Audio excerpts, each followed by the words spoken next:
Hey everyone, my name is Andrew Davis, and you're watching Conversations in Pop Culture, brought to you by my sponsors, Mixum Printing, the smarter way to print. I know printing your creative project can be confusing and stressful, but Mixum is here to make it easy. From their instant quote calculator to let you get as many quotes as you want for free, to their 24-hour customer service support, Mixum is here to make sure your printing experience runs smoothly from start to finish. And right now, you can choose from a range of premium printing options and materials. And the company has also printed so many successful Kickstarter campaigns. A bunch of them you have even heard about on this very show. And I know one that is actually coming out in a few weeks that has used Mixum, but I can't say anything else about it. It's sort of super secret. And they currently offer services in the United States, Canada, Australia, and the UK. Mixum can print and reach your audience anywhere in the world. So if you're ready to print smarter, not harder, head over to Mixum.com. And right now, listeners of my show can drop my name, Andrew Davis, in the message tab of a current order to get a 5% discount on their first order. So that is mixam.com. Again, type my name, Andrew Davis, in the message tab of your current order to receive a 5% discount. And I also have a sponsorship deal with BCW Supplies, where you can use my code POPAnimeComics to get 10% off your order. And I know, and I'm sure my guest knows, that bags and boards are expensive. Every percentage point counts. So please feel free to use that, and you can use that as many times as you want when you're ordering your supplies. So without further ado, and I might get his name wrong, and he's going to correct me, I know it, I have with me comic creator and writer Josh Pantalleresco, I want to say. You got it. You got it. Well, you got it. You did it. Oh, thank God. Thank God. I'm like all nervous. I'm not functioning. And I'm like, oh, man, I'm going to get the name wrong even if you told me. It's just one of those things. But welcome to the show. Yeah. Do you mind if someone do like a fun little introduction just myself here, just to introduce myself? You mind if I do that? What? I want to do a fun little introduction for myself. Just you want to hear it? Ladies and gentlemen, welcome to Andrew Davis's show. And I am the guest, Joshua Pantalleresco, writer, podcaster, broadcaster, comic creator, poet, and lots of other stuff I do too. And I'm thrilled to be here on Pop Anime Comics. How was that? How was that, buddy? That works for me. You know, it's a very informal show here. Yeah. And obviously, I was on your show a few weeks ago, and then you asked to be on mine, and I was happy to have you on, and I was thankful that I was on your show. And so I figured I'd return the favor. And you have right now a book that's out where it can be ordered on Amazon. I believe I put the link in the description down below or up above, depending on where you're watching, which is Alice 1. So what is the basic premise of this book for those who are hearing about it for the first time? Because it is a very interesting book, and we're going to get into it, I promise. So I decided to mash up what if Alice in Wonderland opened Pandora's box? And that's literally the whole concept, because it occurred to me that Alice and Pandora are essentially the same story. Alice follows the right rabbit into the rabbit hole. Pandora's curiosity compels her to a box. So in my story, Alice opens Pandora's box and gets a certain Cheshire friend inside her head and also her shadow and maybe some other places too. And in this story, Alice is chasing, in Alice 1, Alice is chasing the Queen of Hearts, and the Queen goes over the edge of the world, and Alice follows her into the Greek underworld. And there, she has to probably play the most interesting game of croquet ever against Jason of the Argonauts. And that's the basic plot of the story. Yeah, there's a lot of stuff we're going to dive into. And Sure. So I am super curious before we get into that, because obviously Alice in Wonderland has been done 15 ways from Sunday, I think it's safe to say. Obviously, every major publisher, every major writer to some degree has either mashed it up or has done a reference to it. I'm a huge Zenescope fan, and they have their version of Wonderland, but you threw Greek mythology into it, which I don't know if that was ever done before. So where did that idea even come from? Because it is a very different interpretation of it and mixing things up and adding a new spin onto the entire world of Alice. So it comes from two parts. One involves a bar, and another one. So I'll go with the first part though. Originally, the idea behind it first came to my head as so there was a Lewis Carroll anthology about 4 years ago that Colleen Anderson, an editor, a poet, like she loves my poetry style. And as a result, she requested that I do a Lewis Carroll inspired poem for her collection. So that's the first part. So I was originally asked to do it. Now, where it got interesting was I was like, well, like you, like, what the hell am I going to say about Lewis Carroll that hasn't already been said? So I go to a bar that night. I'm not kidding. I go to a bar that night and I meet this girl. She has a Gorgon tattoo on her shoulder, right? She's cute. I hit on her. She plays for the other team. It's all good. We're still good. Actually, truth story, we're still really good friends. She's an amazing human being, incredibly talented artist in her own right. We clicked as friends. It was great. But she had this Gorgon tattoo, and I looked at her because she was just such a cool person. It's like, I could put her in my story. And then the idea of Medusa in Alice in Wonderland, like that could fit. That could totally fit in Wonderland. And as I was thinking about how it would fit, that's when it clicked to me. Alice is Pandora. They're the same story tree. It was like, oh, and then it just all clicked. And suddenly I had a very cool interpretation of Wonderland and Greek mythology that I could play with. And that's why the Alice book evolved into what it was. Yeah, and it's very, very interesting because obviously I'm a huge anime fan, and one of the things that I just watched about 6 months ago was Pandora Hearts, which is dealing with Alice in Wonderland and sort of the character who is not Alice, but is sort of looks like Alice and acts a little bit like Alice, gets thrown down, and obviously sort of dealing with Pandora's box and the pluses box and all that stuff. And so it's such an interesting thing because this just seems so obvious, and I haven't really seen many things that do that. And it's also very interesting because it's also very much in poem form. And yeah, I mean, there's pictures in it. I'm trying to give a selling point here. Yeah. I'm the interviewer trying to give talking points. Okay, I'll shut up. I'll be the pretty one for a second here. I'll be the pretty one for a second. So, I mean, it's all poems, all joking aside, and that's something it's a very long form poem. Mm-hmm. And so what was that like writing it in this way? Because that's a whole different interpretation as well in this, where we now have, not just the traditional Alice in Wonderland. We don't have an Alice in Wonderland comic, but we have a poem and almost like a ballad in a lot of ways. So this isn't the first time I've done this style. My traditional publishing career, believe it or not, was this. I accidentally wrote a poem like this a long time ago called The Watcher. And I accidentally got it published through Mirror World Publishing. It was like one of those happy little, it was one of those meant to be things. And I always, when I was a kid, I would read Samuel Taylor Coleridge's Rime of the Ancient Mariner. I read The Wasteland by T.S. Eliot. I read Calvin Miller's Singer Song Finale trilogy. And I thought it was such an interesting way to tell a story.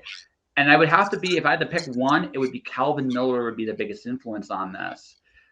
Because Calvin has something very similar where he did pictures with poem. And I really like that format. And it's just like, I would love to do that someday. So when I did The Watcher years ago, that's when I finally did it. And it was, again, it wasn't something I planned. It kind of just happened. But I had something there and I decided to keep going with it.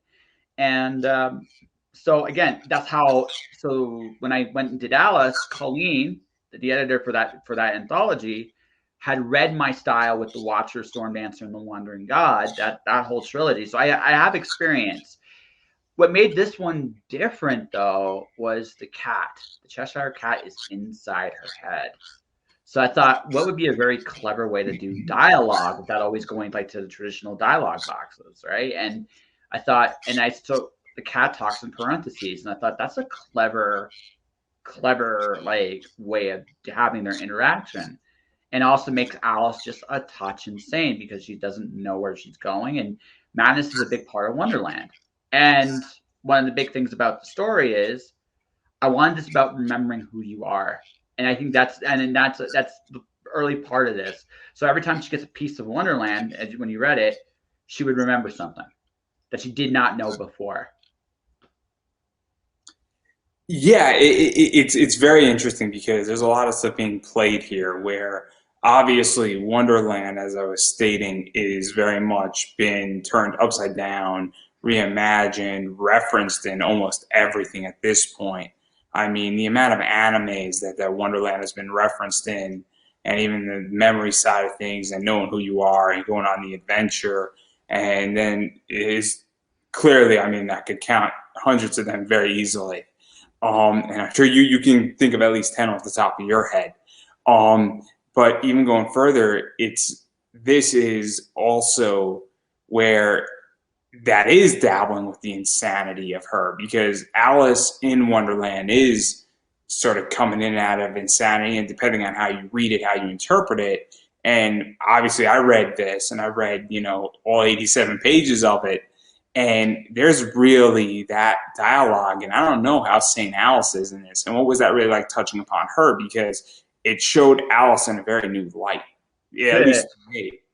And I'm not too sure if I like that Alice. No offense. Don't worry about it. Don't worry about it. It's not supposed to be quite your Alice in Wonderland. Not the one you remember anyway, right? It's someone that, like you said, the first book, Alice Zero, which I ended up getting rejected for the anthology. So the first, but I still published the first short one called Alice Zero. So talk about that for a second with the anthology, because I don't know if I know that what happened with all the anthology stuff with Alice Zero. So here's what happened. So Colleen, once she got my story, I was one of the last stories cut. But when it comes, sometimes anthologies, and this is something you have to accept as an author, no matter what field you're in. Sometimes even when you are asked to do a piece, it might not fit the final collection. This didn't. To Colleen's credit, she goes to me, "You have something here. You should do something with it." So it just so happened. So another one of those magical happening moments. I used to play a Magic the Gathering locally in Calgary. I did a competitive thing, and I remember playing this guy by the name of Vlad, who was a really good player. I think he handed me my ass that day. I don't remember that, but he handed me my butt. And I met his girlfriend, Kenzie Carr, who would become the artist of the Alice series that we're doing. We met, and we just talked. We maintained a friendship, and then what happened was, she very much, when I was looking for an illustrator for this, she talked herself into being the illustrator for this. She talked herself, and she really wanted to do it. She had all these great ideas, and I was just like, she's into this, so let's just play with it. And so I worked with her. So she did Zero. I released Zero last year. This year it was nominated for the Elgin Award from the Science Fiction and Fantasy Poetry Association. It was nominated, didn't win. But it was basically the same thing. She opens the box, she wakes up in an insane asylum, and the playing cards are her jailers, which I thought was a really fun take on the playing cards. So that was the first book. But again, it's just taking what was originally asked of me, and then but I thought about it. It's like, where do I want to go with the story? What's the story actually about? And how do I mish and mash these characters? And I realized that this version of Alice that opened this box and caused this great calamity to befall on herself and the world would not have it all together. That's a huge thing to be responsible for, right? This isn't like Alice falling in a rabbit hole. This is Alice opening the thing that released all the evils in the world. And then she has a cat that's needling her from the inside, just pushing her buttons every so often because she can. And I think that's I love that dynamic between them. And honestly, that was the super fun thing about it, because the cat knows more than Alice does at this point in time. And that's the cat's more aware. And there's a lot of reasons for that. And some of them I'm not going to say here because I got more Alice to write. But it's very interesting because it also creates a bunch of questions, a bunch of psychological questions, a bunch of who can you trust, what is the role of the Cheshire Cat in this? Or I think it's Eris or Iris. I think we could say the name. That's not spoiler. Yeah. No, that's not a huge spoiler. And so it's really this idea that now you're playing a lot of games of chess. It's kind of like, Alice might be playing checkers, but the Cheshire Cat's playing chess a little bit, and it's a very interesting dynamic. And then it's also how much you rely on, the cat to tell you what, and who's the cat working for, or what's the cat's objective, Yep. and a lot of stuff's going on. So there's a lot of psychological stuff and a lot of, dare I say, politicking, if you will. Kind of. Well, so one of the other like little subtle themes of the story is shadows, right? It's one of the little subtle themes of the story. So the idea is like there's a conscious and there's a subconscious. So this is one interpretation. It's not the only one, but it's the one interpretation. So one could argue that Alice is having a conversation with her unconscious mind the whole time. That right? One can make that interpretation in this story. There are other interpretations though, but this is just one I'm just going to put out there just for shits and giggles. So if you could hear like I do, like I said, as a creative, I talk to myself all the time. It's one of those like little things get their juices flowing and whirling. And I just recognize the fact that, to the outside looking in, that looks absolutely fucking crazy. But what's real to that person is not necessarily what's real to me. And same thing with you. Like how you see the world is how you see the world. I do not have that point of view. How I see the world is how I see the world. I don't have that point of view. So from the outside looking in, it might seem crazy. But the other part of it too is we're all a little crazy. So why not just, No. It's the ones who think they're not crazy are the craziest of them all. Mm-hmm. Oh, probably. I almost, the normal scares me. Normal always scares me. So I'm perfectly normal. I'm running for the hills as fast as I can. No. I've learned. The people who are out there and don't act normal are the ones who are successful, are the ones who are running things, are the ones who are getting things done. And the ones who say, oh, I'm normal. I mean, you scare me because it is not good to be normal because those are the ones that are out there the most. Well, I'll put it to you like this. I can't judge sanity. I'm not qualified to do that, but I will go with one of my favorite quotes. One of my favorite TED Talks is why you will fail to have a great career. And one of the things I've said about I'm a perfectly normal person. Well, the guy that talked that, of course, said perfectly normal people have no passion. And he's right. They have no passion. And that's terrifying to someone like me. Yeah, that's true. That's true. And I always look for the outliers. I'm not interested in somebody who doesn't have a vision or doesn't have a sense of where they want to go. Because those people to me are like a lake that just stays still. And one of my favorite visuals that I like to get into people's head is that if a body of water stays still, nothing grows in a body of water that stays still. And nothing moves in it and nothing is attracted to it. And then algae is the only thing that after years of that staying still will grow. Mm-hmm. And then you have a swamp. And swamps are not fun. But we're not talking about swamps. We're talking about Alice. Mm-hmm, we are. So what else would you like to know? I don't know. So she didn't have a bad diving down the rabbit hole, perhaps? No. Actually, no. I'm not going to spoil. I'm not going to spoil what really is going on here. I'll leave it to your imagination. Let's just say. Sorry. No.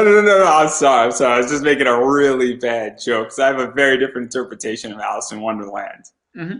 I have a very different interpretation. I think she found out that her father was really doing some cocaine, and she got it. She didn't know what it was, and that's what spun the entire thing downward. So I mentioned Carl Jung. Yeah, there's definitely like a lot of drug binge stuff, especially when you look at Eat Me, Drink Me. There's definitely something to be said about that little reference. But the way I did this story, and by the way, in Al Zero, Eat Me and Drink Me do show up. They are drugs. Like they're psychotropic drugs to keep her mellow. That's what they are. That's in the first book. But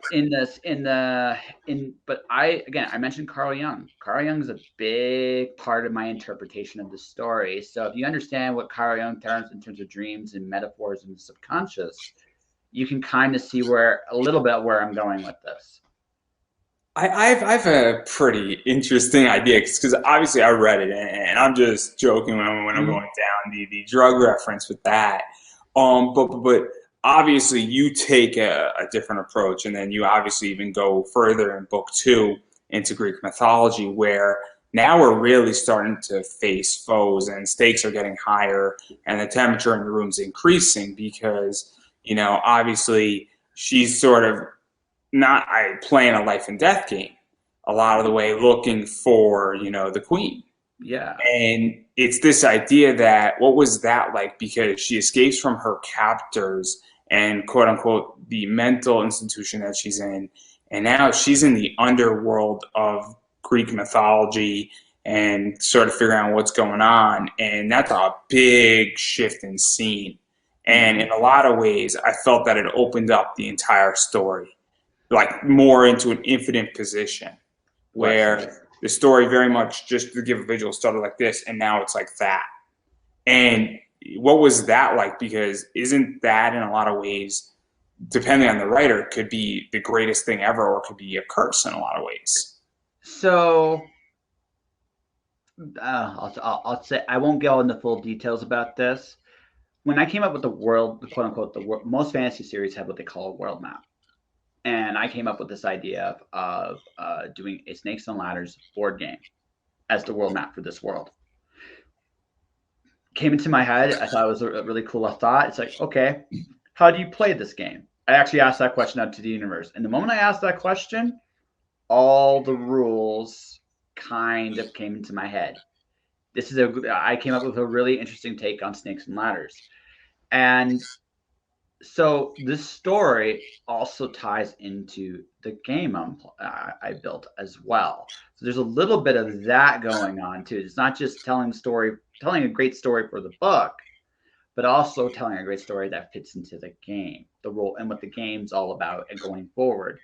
And chasing the queen made sense on a couple different levels. The queen was the head warden in the asylum in Zero. So she felt again tortured for years. She'd be a little pissed too. But the other part is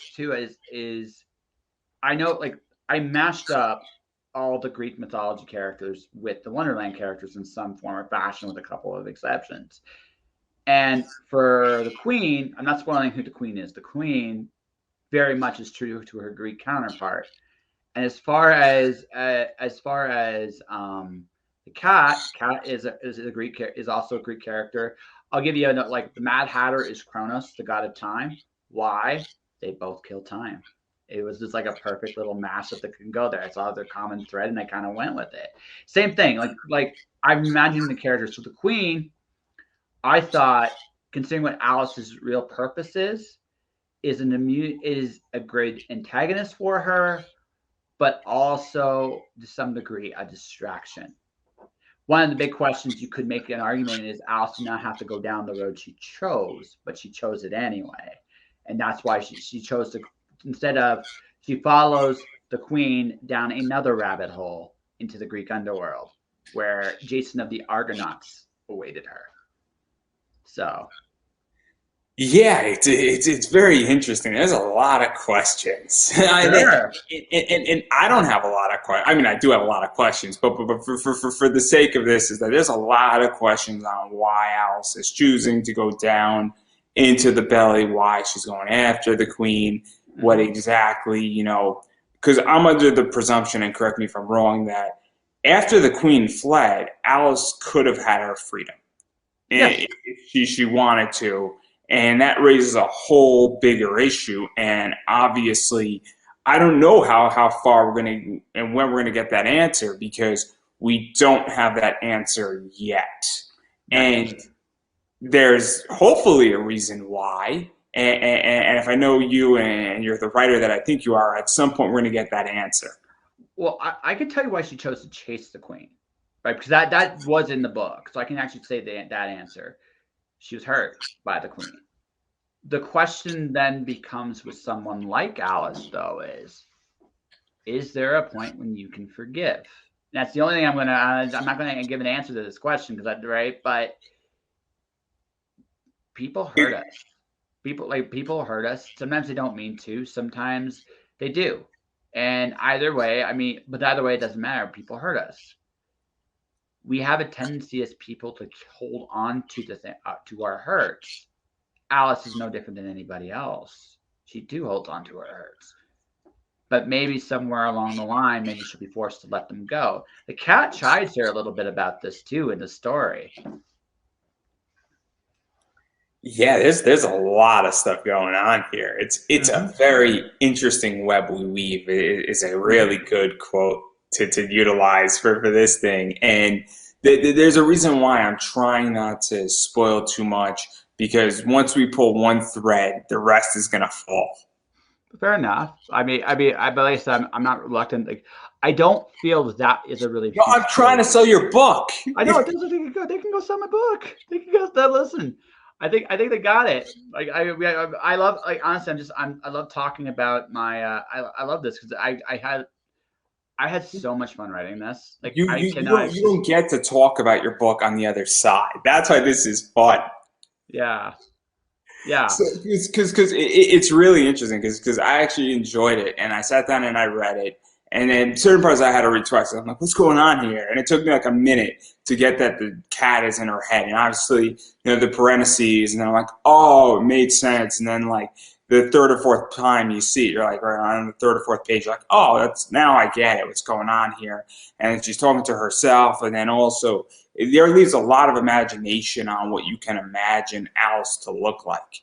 Because while we do have pictures here, we also we have few of them in between. And so it's very interesting in that regard as well when you're reading it in that fashion.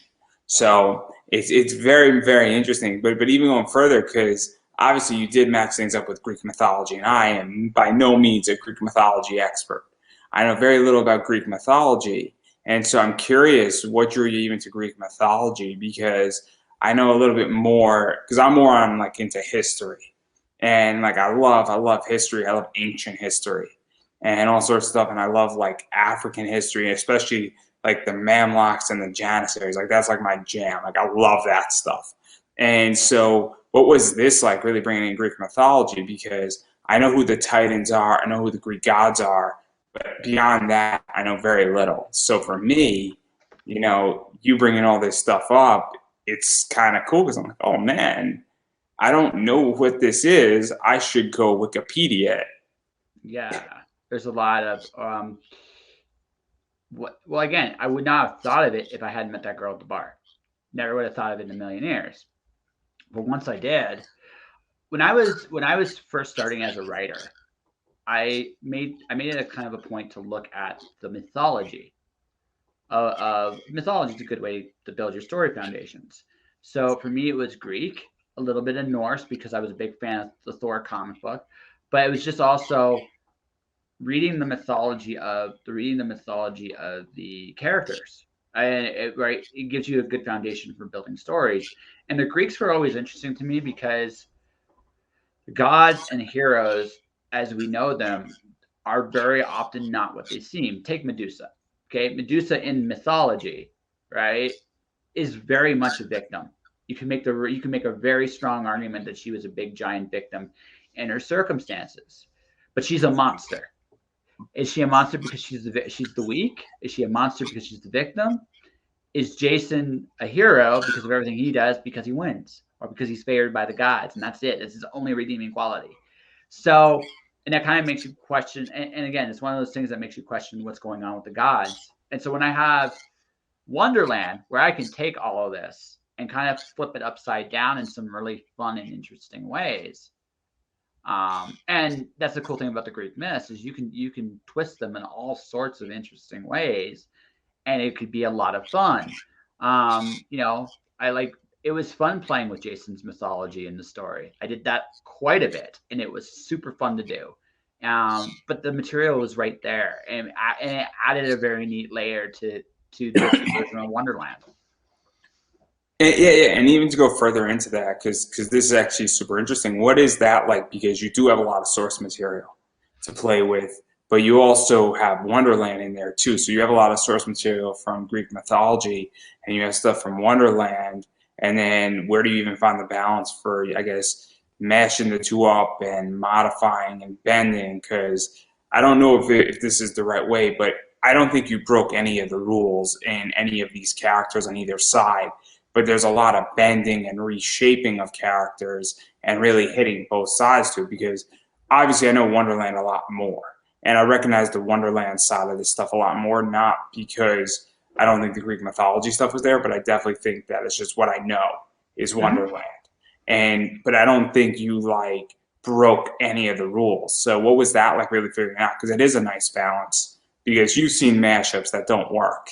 And I've seen mashups that don't work, and we've seen mashups that do work in a lot of ways. So what I look for, okay, I mentioned the Mad Hatter and Kronos earlier. I'm going to mention this up front. So what I did there was I looked at what the Mad Hatter is. And again, I also had this idea of what's going. I'm not spoiling the uber plot of what's going on with Alice, but in terms of fitting the story I'm telling, I looked at the Mad Hatter. I'm like, what does he do? He sits on his butt and he kills time. What's the Greek equivalent of that? And I thought, Kronos is fun. Kronos is the god of time. That's an interesting take on the god of time, especially considering Kronos does go a little mad at the end of his story when he's devouring his kids. So it's like, that's an interesting take on Kronos. And it works because I looked at both characters and what they fit. What do they have in common? So I use that common thread to build a story, right? Anything from the flamingos, how I use the flamingos in this story. What did I do? I looked at, I was like, is there a Greek equivalent to this, right? And if there wasn't a Greek equivalent to it, I left it relatively alone, because again, if there's a tie, quote unquote a tie, right? Where they're just too different, the Wonderland side wins, because at the end of the day, it's an Alice story with a lot of Greek elements to it, right? But at the same token, so like Jason, for example, does not have a Wonderland equivalent. Medusa, the Gorgon Knight, does not have a Wonderland equivalent. What I decided to do is make them separate, right? But also, if I did that, without giving too many secrets away, there's a reason there's no Greek equivalent. There's no other equivalent on the other side. There's a reason for that. So so what I would do is I needed the characters in the story. I needed them I use. There's a common thread to the story. There's a common thread both sides have. The Cheshire Cat and her Greek equivalent have the same thing in common. And it made me smile when I saw it. It's like, this is perfect. This is just way too fucking perfect. And then, characters I'm introducing. No, I cannot tell you how surprisingly easy these connections were to make once I saw it. Like, once I saw the Wonderland Greek mythology mashup, it almost like it did it itself. All I'm doing is just trying not to mess it up. Yeah, isn't that interesting when you get like a great idea in your head and then it just works and you're like, oh my God, this is just so perfect. And the way I describe it is that I had a panel, and it's a good panel I've done, where I've compared The Walking Dead to Fahrenheit 451 to Attack on Titan. And what I figured out is that if you put them on top of each other, more things match up in all the right places than they don't. And it's one of those things where you're just like, oh my God, like this is so equivalent, and there's so many things just working in tandem so well, and there's so many coincidences, and there's so many ideas that are the same. And then when the ideas aren't the same is, on certain things. And there's just so many connections, and it's just one of those kind of cool things that you see. And it's just like, oh man, when I spot it, I'm like, I got to build the panel on this. And I have that panel, and it's a really well sought out panel when I go to anime and Comic Cons. So we were like, this is kind of cool. And then people leave, they're saying, oh man, I never even saw that. And then I've had people shoot me emails, be like, I was thinking about this. And so what is that moment like for you when you're like, oh man, I just found the entire thing? It's just like, how come nobody's ever done something like this before? Because that was my question when I figured out my panel. Because I then looked up, anybody ever do any of this, like what my panel idea before? And it was like, no. And I'm like, why? This seems so obvious. But that's the beauty of it, though. Sometimes simple things are the hardest things to see. And when you know they're simple, like I look at, so one of the simplest concepts of all time is Tetris, the video game.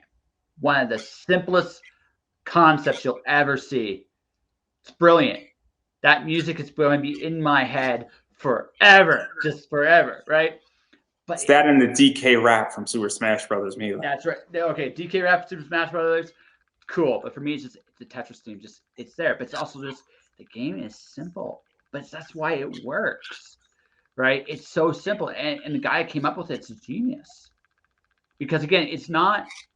We have a tendency as people to look for giant, complex connections, but that's actually not how the world works. The world's a bunch of simpler connections, and it's that willingness to see those things. So for me, when I get like one of these like eureka moments where I figure stuff out like this, I actually get really. First off, I get kind of excited. It's like that joy of discovery, euphoria. And if I do look to see if anyone else has done it, but not so much because I want to like beg, borrow, steal, or claim I'm an original, because I have no idea. There's 7 billion people in the world. I have no idea how original I really am. But what I am looking at is, I came up with something. Now, what can I bring to the table for this idea? What do I care about here? And then I put that together, and suddenly I have a really fun, wonderful, creative, interesting idea that ties together really well. And I thought, I got something, and it's solid, and it's awesome. And that, yeah, I love that stuff. I'm a creative. I love being creative like that when I make that kind of stuff. All my stuff, I try to do that a little bit.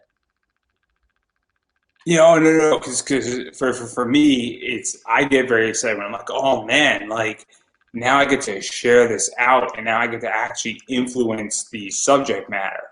Like one of my favorite things with my panel, and I'm curious how you feel about this, is that I got to influence 2 pieces of work that were very much pop culture works, and that people were coming and then they changed the way they thought and saw Attack on Titan and The Walking Dead.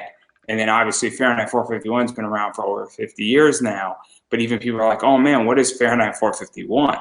Which I was a little bit shocked because I thought it was a pretty well-read book. But, you know, when I pull the audience and say, hey, how many of you know Attack on Titan? And everybody's hand goes up, everybody's hand goes up for The Walking Dead. And then there was like 5 people the first time I did this who knew Fahrenheit 451. And I'm like, that's kind of crazy to me. But it was cool for me because now I get to change the way you see this work. I get to make your brain think a little bit. And I don't know if that's what you feel when with your books that are out there, because my brain is definitely viewing, you know, Alice in Wonderland slightly different now. And so, what I try to do with people is I love surprising them. Like I just love. So my first review for this book, but it was a friend of mine, Joe Compton, he reviewed it, and he said to me in the book, it's like, this book sneaks up on you. It's literally how he said, like, it sneaks up on you. What you expect and what you get are not the same thing, but it's such a wild ride that it's like, enjoy it. I want to surprise you. I want to challenge your conceptions of what you see and think. And then, but I want to surprise you. I want to take you on a journey. And when you come out of it, you've thought about things in a different way. And I do that with everything I do. I try to, because again, it's so easy to get caught up with like the common thought or narrative. More often than not, that common thought or narrative is not that interesting at all to me. What's more interesting is, okay, let's really look at this and see if I can come up with a new way of doing it. It's funny you mentioned Fahrenheit 451, because my next project is a retelling of that, where I'm writing and drawing it. It's a lot of interesting things about Fahrenheit 451. Mm-hmm. Oh, it's my all-time favorite book. It's the only book that's ever scared me. That book didn't scare me. 1984 terrified me. I read Fahrenheit first, then I read 1984. I was a little too young for 84. I read Fahrenheit when I was 15, and I could see that world perfectly. See, maybe it's that I'm too much of a warrior and I'm too much of a fighter. That Fahrenheit 451 didn't scare me. Also, I couldn't really get the idea where, like, it didn't scare me when I read it because I'm like, I'm not like connecting necessarily. Like the thought of controlling of ideas, I thought was a little bit scary, but I also thought that was just government manipulation. I also like, but the dog didn't scare me in that. I'm like, It wasn't the dog. It wasn't the dog. The idea that people would stop listening and stop being empathetic to each other frightens me a lot more. That's because these are the same little things that matter in life. Okay, so just today, we'll go back, but we'll come back and then I'll talk about oh, please. Yeah. Please. Yeah. So just today, I taught somebody how to swear in French. I got my podcast taken over by a 3-year-old, right? And it was fun. Like the 3-year-old took over my podcast. We interviewed the mom. She took it over.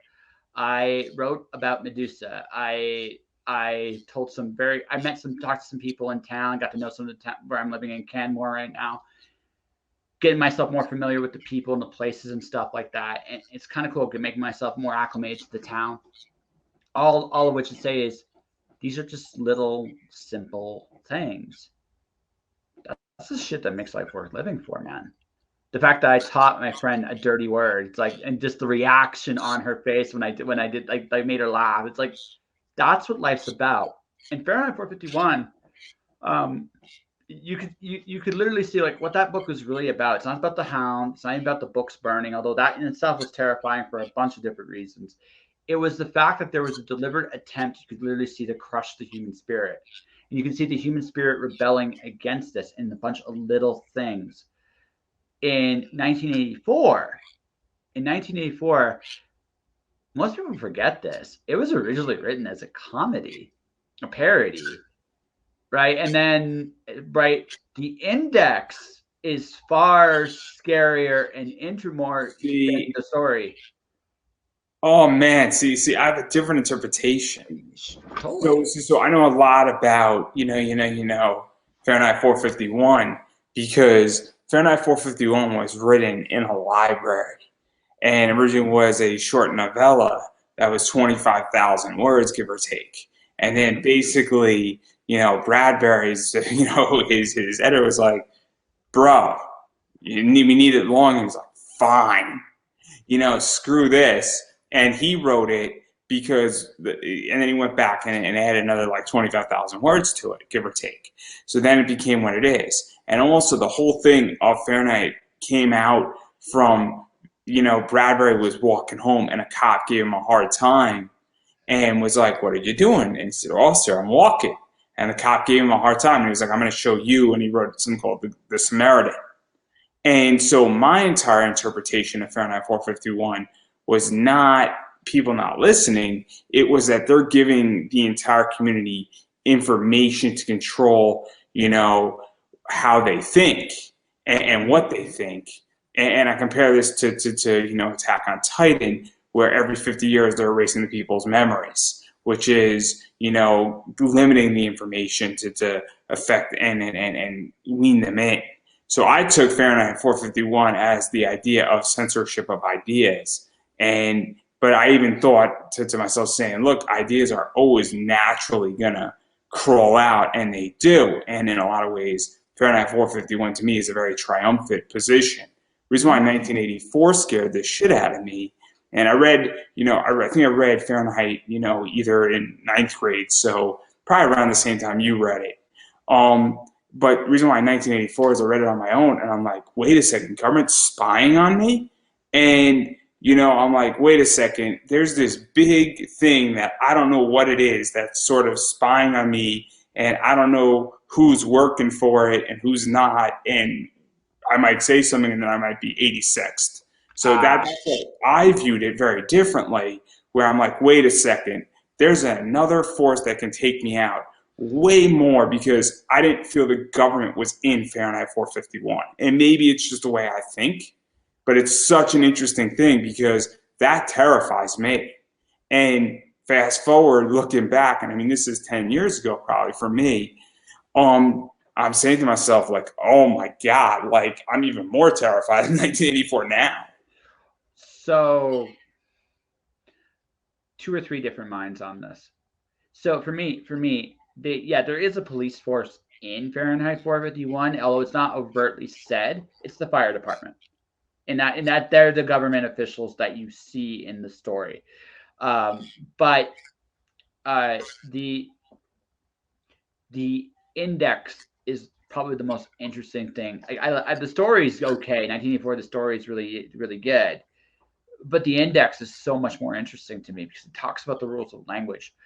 Orwell, if you want to get really depressed, read his political essays. Those are depressing as hell. But he's also, this is a very experienced, they are so depressing. And unfortunately, more often than not, accurate. That is a man that understood how politics and ideas work and how they work ultimately against each other. The more political, the more government gets into a system, the less ideas are freely flown. Just the way it is. But the idea that you could control a thought to the point where you can no longer express the idea is something that Orwell himself, that is the terrifying thing about 1984. Because no matter how big and bad and scary a government is, it is only as good as the people that are in it. If your government, if the head of your government is a senile, doddering fool, chances are the rest of the government is also a senile, doddering entity. If your government is honest, integral, and transparent, chances are no matter what the system actually is, you have a pretty good system. So it comes down, ultimately, all these things come down to people. So my thing has always been, okay, I've had every kind of person I can on the show I possibly can, and I listen to everybody. If I'm listening, I don't have to agree with everybody. In fact, I know for a fact people don't agree with everything I say. We're already having a disagreement here about books, but that's okay. Let's just burn a book instead, and then we could agree on that, right? Yes, yeah, exactly. but the point is, I have a very live and let live attitude with everybody, and as such, people are allowed to express their opinions, and I like that. You learn more about the people you disagree with than the ones you absolutely agree with. What makes 1984 the most terrifying thing is everybody is forced to think the same thing. That's the terrifying thing about 1984, the truly terrifying thing. In Fahrenheit 451, the thing that terrified me is it's also the same idea in some ways. But the difference is you can still see that the ideas can still transmit no matter what. His wife, who's watching these giant, you want about prophetic dreams that come true, these giant ass televisions you see. Hey, we're only halfway there. Let's not get ahead of ourselves here. Yeah, my TV is not the size of my entire wall yet. Not yet. Close, but halfway, right? Halfway there. But like that idea was like Bradbury called that years ago. And the thing about that is, right, he was like, some ways he was a prophetic genius. But I also know this too, is giving people an opportunity. As long as we live in a world where everybody can express a thought freely without repercussion and discrimination, we are in a good place. The moment that is challenged, everything, and this is an old idea, and I know it's older than me, and it will outlive me too, right? But that's the thing about life, is as long as we create a world where people are free to be themselves and express their ideas, good, bad, or indifferent, without reclamation, and provided we don't hurt each other, we're got the freedom to do that. We're gonna always be in a good place. It's when those things are taken away. Interesting discussion. Yes. Because definitely, I mean, Attack on Titan is way more 1984, and obviously Fahrenheit 451 is Fahrenheit 451, and so this is such an interesting idea, and obviously you don't touch necessarily on 1984 and Fahrenheit 451 per se in, your Alice 1 book and the entire Alice series that you're writing, but you definitely dive into a lot of these topics and things like this. And I like the fact that you don't shy away from real adult conversations and questions that are presented in your work, because I think it's important in a lot of ways. And I guess my question is that because and obviously Ben just interviewed me and he asked something about diversity, and I'm curious how you feel about it, is that, I think that a lot of writers right now are terrified to really dive into deep questions and do deep thinking in their comics and writing, and they're shying away from it. And I don't know if you agree or disagree, and that's what he was getting at. And I'm kind of, I think, a little bit on the fence, because I know writers who are doing that in comics and novels and just thought process, but I know writers who are also very much shying away from that and just writing, a very action-paced series, superhero story, but nothing of real thought process. Okay, so we're talking. Okay, I'm gonna quantify this just before we begin. Whatever. I'm going to make one more. I'm not singling anybody out, and don't single anybody out in that way, because I don't want to attack anybody. But just the whole state of it, versus the just narrow selected few. But continue. Okay, so first up, I think the first most important thing to say about this is no matter what, tell the story you want to tell. And that's just advice. Just tell the story you want to tell. It doesn't have to. It doesn't. You know what? You can have a wonderful piece of cotton candy, fun action thriller. There's nothing wrong with that. In fact, the world needs more. And to be perfectly honest with you, the world does need a little bit more of that every so often. So if that's what you want to do, cool, no questions. But here's what I think. I think comics are an interesting medium in the sense that you don't have a lot of room for text. You have to show it, not tell it, especially in comics. So I look at a book like, for example, one of my favorite comics of the last few years, something like Saga. A lot of stuff in the background. Doesn't always come to the forefront. Grant Morrison dabbles with this a lot in a lot of his works too. He won't always overtly come out and say it, but he will show it. Right? But Saga also shows a lot of stuff up front and center. Oh no, totally. No. Saga doesn't pull no punches, but there's nuances to how you tell a story in comics.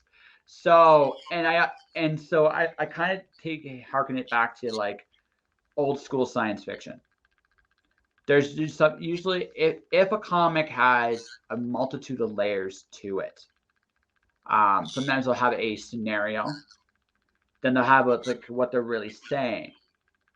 And if you want to talk about like Alice, like what I'm caring about here, again, it's just someone trying to figure out who they are. That's where they're at right now, and that's what the story is about. So I ask big questions in the story because they're big questions that everybody at some point asks. So I kind of look at it like that's the story I want to tell. I love those old school science fiction, big question kind of stories. I love those. So that's what I'm writing. And whether it's poetry, whether it's comics, whether it's a novel, I'm writing those big question stuff, right? Because I'm not afraid to ask big questions. And you shouldn't be. But it's all about what kind of story you want to serve. So I think to answer your question, I think the question that first needs to be asked is what's the story they want to tell, first off. But assuming you're like what you're saying is true, it's very easy in today's environment to be worried about pissing somebody off. But if there's anything I've learned about the media in the last 10 years, right? It's okay if you are polarizing, you will get more attention, not less.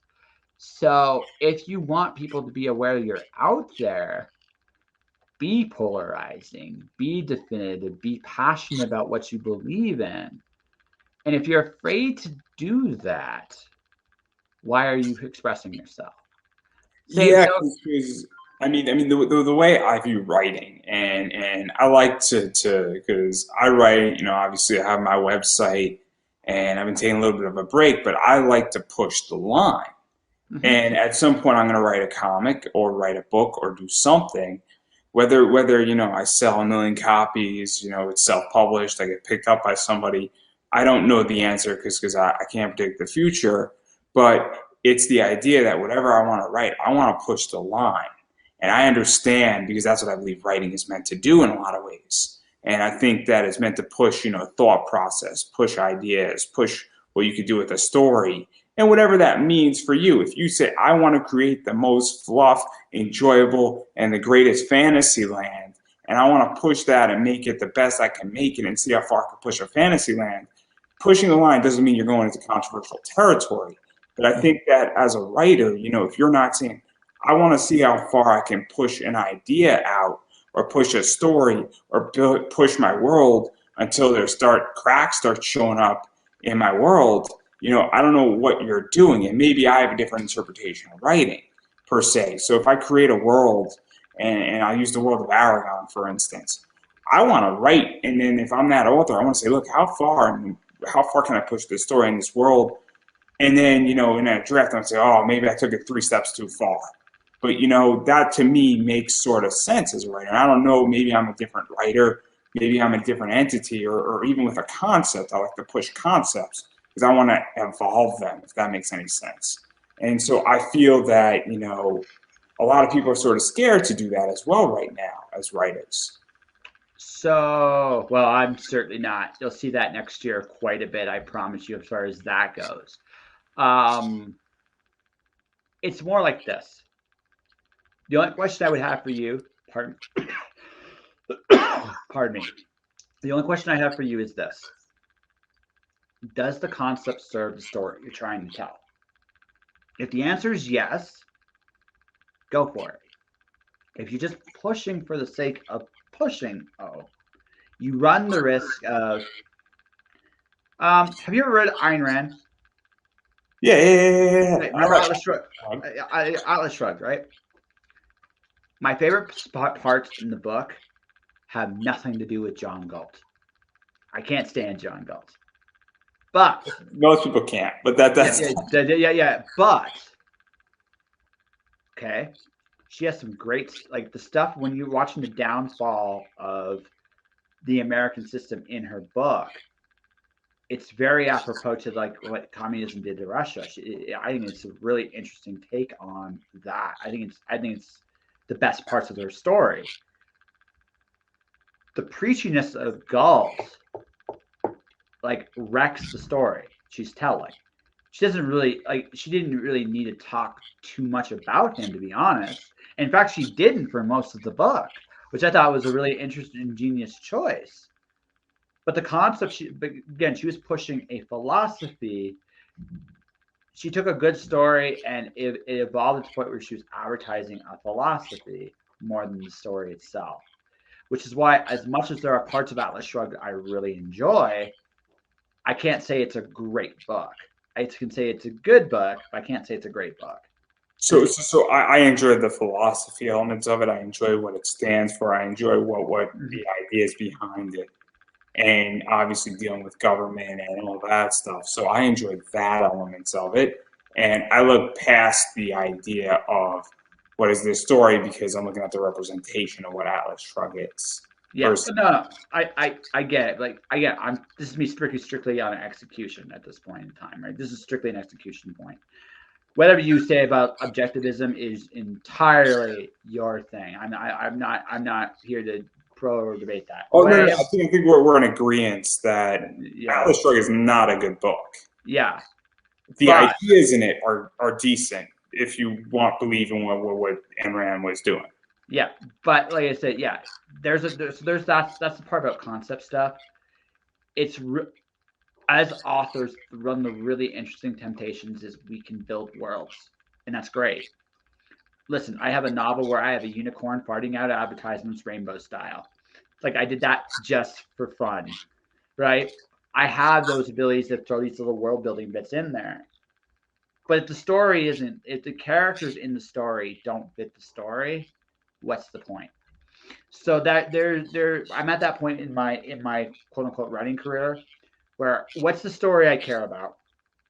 I'm going to tell that story and I'm going to push it, but also push the ideas I think that are interesting. Like I said, we're talking about Alice dealing with her shadow, her subconscious. That is part of her story. Growing up, what she's willing to do, what she's not willing to do, responsibility, ownership. These are things in the book, but also another way. In another way, it's Alice playing a game with Jason, and that's the story I'm telling. So all that stuff serves that story, right? And that's the thing. So if your concepts fit the story you're telling, all of which to say, then you should push as far as you can. We live in an age now where people can experiment a lot. Like I have experimented a lot and tell stories in unique and different ways. Totally do that and totally kind of just stand out on your own, being that person. I think that's a great thing about today. We have that ability. The only advice I'd give an author, any kind of whatever medium you're getting into, does it serve the story you're telling? Fair enough. Fair enough. I mean, I come from a very interesting world where I like to push things, Sure. and I don't like to push things for the sake of saying I can do this, but because obviously I want them to serve a purpose, but I also want to expand what can be done. You know, in everything that I do in my life, I always want to expand what can be done. So when somebody says something can't be done, I want to see if it can be. I want to figure out how to do something and push it because obviously I want growth. And that's just how I am. And maybe it's because I'm not a writer first and foremost, but I'm more into the business side of things. And that obviously that I come at this at such a different angle. And that's, I think, so interesting. And maybe, you know, because I haven't written a novel, I haven't written a comic, I've written articles, but my writing style is usually 700 words or less. Yep. And I got a fair share of credits in that department myself, actually. So I like to write short and sweet. But there's great market for that too. I've written for magazines like and places like Writers Weekly. I'm Here with Magazine, Anime Herald. I've done that. I've also got Authors Magazine. I've done a couple other things too, like on spec. Like I love articles. They're great. I love pushing the envelope in terms of taking a concept of how far it goes. As I've gotten older and I've done this enough, I recognize that the story fundamentals have to be there to push those envelopes. But if they're there, go nuts. And also unspoiled, because doing a presentation is different on what can be pushed with lines versus writing an article, because I can introduce a concept of explaining certain elements in, you know, an anime and how it lines up versus writing a book on it or even creating a story dealing with that stuff, because I tend to like to deal with, you know, things that are nonfiction versus fiction is kind of my jam, because I find that life is more interesting than fiction in a lot of ways. I definitely agree with that. I totally agree with that. What I will say to that is, I love, like, I do another show, and it's interesting because now I'm starting to play with the visual elements of the show, right? Because I realize it's all storytelling at the end of the day. It doesn't matter what the genre is. Oh yeah, it's telling a story, the best story you possibly can. Whether you got a 30-second ad, or you got a 15-minute show, or you got, like, you know, my podcast where I just talk forever and ever and ever because I have a big mouth, right? But they're all telling stories. I mean, look at, I love ClickFunnels and I love funnels and I love Funnelytics. Like, I love that. And that is hook, story, offer. And you have a hook, you have an offer, you have a story. But sometimes you might want to put the story first, you put the hook in the middle, and you put the offer in there different at the end. Or I've seen funnels and they've gotten me with things. They throw the offer first, and then that becomes the hook. Then you have the hook, which just reconfirms the offer, and then you have the story afterwards because you're trying to convert, and it's just a way of what you're playing with. And so I've seen it done in every which way. And it's kind of like, for instance, I'm into comic book investing. People say, how'd you get in? Well, the story is I needed beer money, and then saying I had this book. And then now everybody can relate saying, oh man, I've been collecting comics since I was 12. And then, I needed beer money. And obviously that story can be massively refined, but all of a sudden that story invokes an emotion. You just laughed because you've been there where you were like, oh man, I need beer money next week and I'm in college. Oh yeah, no. Wait, I think the best example of this is copyrighted, like email copy. That's what you're talking about there. Like, I see a lot of that. I'm looking at a lot of the email copy. And on a personal note, ladies and gentlemen, make it a point, study microbreweries. Their copy is amazing. Almost all of them is incredible. Point it back. But it's one of those, you reckon, like, again, learning, like, one of the cool things about today is we're still playing, like, how, like, we have some ideas of what the rules are, but we're still developing those rules. And I'm playing in all kinds of different, like, places, genres, fields, and I'm beginning to understand, like, I wish my newsletter was more, I updated my newsletter a little bit more than I did, because I have, with so much everything else I'm doing, it's always the last thing on my list. But now I'm coming up. I know the feeling. Yeah. But I realize I'm missing an opportunity there too, because again, it's storytelling. Can I make an interesting story? For example, you talk about offer, funnel, hook, right? It's offer, story, hook, or hook, story. Yeah. So what if I just do them all three at once? Is there a way I can make that like one thing? Can I break that down to one thing? Because that's an interesting idea. Then you can go like this. Can I spread it out? Can I do one of my favorite things is it's an old story. One of King Henry's wives would tell him a bedtime story every night to prevent execution, and she always would leave it on a cliffhanger. So he wouldn't kill her because he'd want to know what happened next. And she wouldn't tell him. So I have to be here tomorrow and you'll find out. His curiosity would win out and it would stay in execution. So again, I'm thinking of all these things about human history and what I know about human psychology. And I'm thinking, I'm missing a boat here. And I should probably be doing something more than what I'm doing. Because again, like, it's all storytelling and you can push the envelope and try so many different things in everything. And the moment, and I will say it's the creatives period, it doesn't matter what your genre is, advertising is at heart storytelling. Do not let the word sales get in the way of what you're actually doing. So I mean, I think it's, I agree with parts of that. I mean, I think a lot of it is marketing. I think advertising is also, in there too. But I think it's also invoking emotion, because Absolutely. everything that there's only two ways I get into a product. If you came to me and said, Andrew, I just read book X, it's the greatest book I ever read, I actually think you're, and I know you and I've known you for 10 years. Obviously, I haven't known you for 10 years, but hypothetically, you're a friend of mine. I'm going to pick up that book, no question about it, because you verified it for me.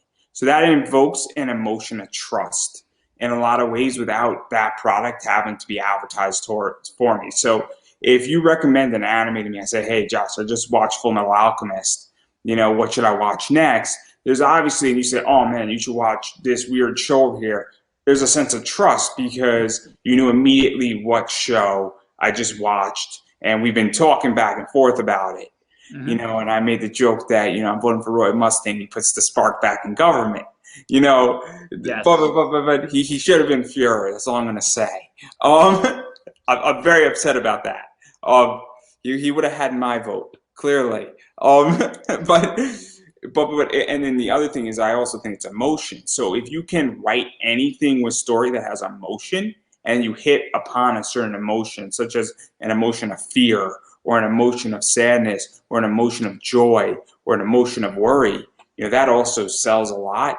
And so, if I can relate to Alice in a circumstance of saying, who is she? I'm confused on what's going on. When people resonate to that, they're going to then be drawn further into a story. And I think that's something that people need to understand from an advertising standpoint. Now, I don't know if people should be writing to sell books, and that's a whole big debate, or if they should just write good stories and worry about how it's going to resonate later.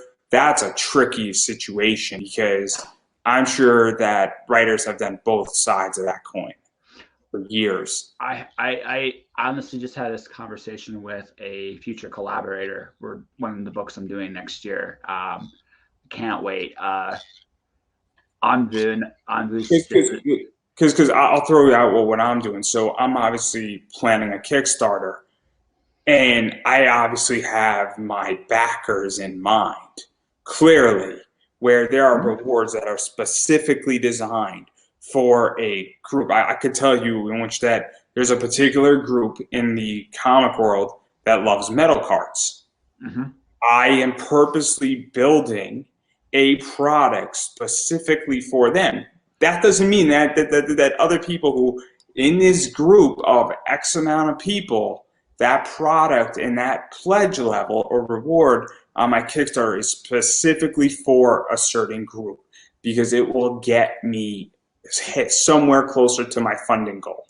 Now, that doesn't mean that you might not like a metal card, for instance, but I'm not targeting you. Now, I understand that that's a little bit different than writing, but, it's very interesting because that's sort of advertising where I am purposely targeting and hitting a niche. But that's what you need to do as a writer anyway. Like, this is the thing. Okay, so there's my answer is I'm somewhere in the middle. Here's the thing. I'm trying to stand out. Like, my books are unique. I think it's fair to say that not too many people would go down my route, which is totally fine. So here's the risk I'm taking. Because again, I am such a unique book. It's possible no one will try it because it's unfamiliar. I'm speaking strictly as an advertiser. I think the book rocks, and that's just the way I like. Of course I do. I wrote it. But but here's the thing. So on the one hand, that's the risk I'm taking. Here's the other hand. I'm establishing a niche for myself. I'm building my brand. So what I want, and this is me as a creative and as a creative.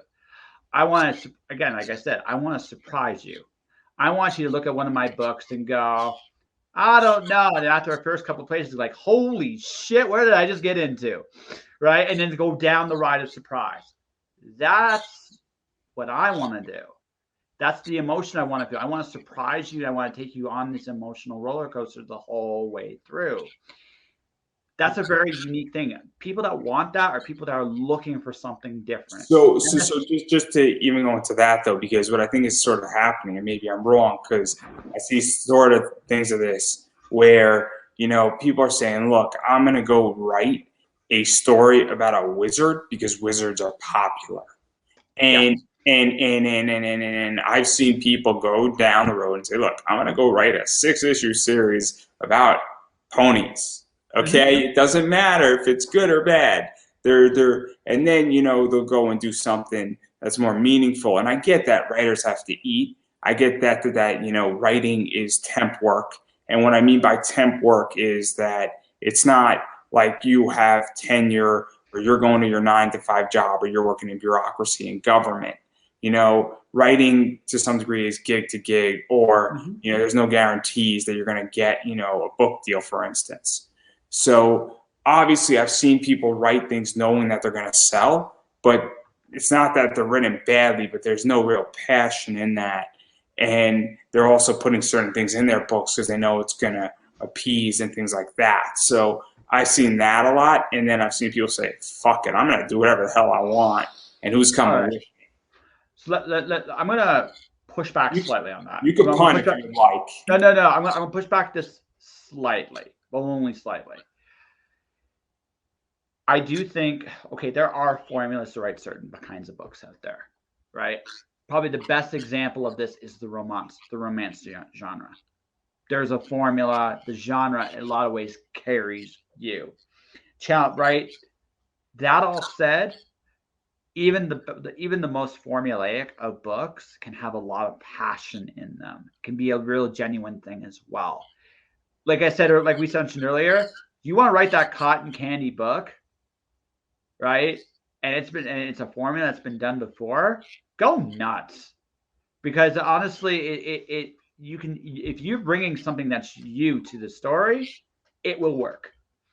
I've seen right to formula books like you're talking about. Most of them are complete and utter dog shit. Most of them. But if there's something, but the best authors figure out ways of putting themselves even in those formulas.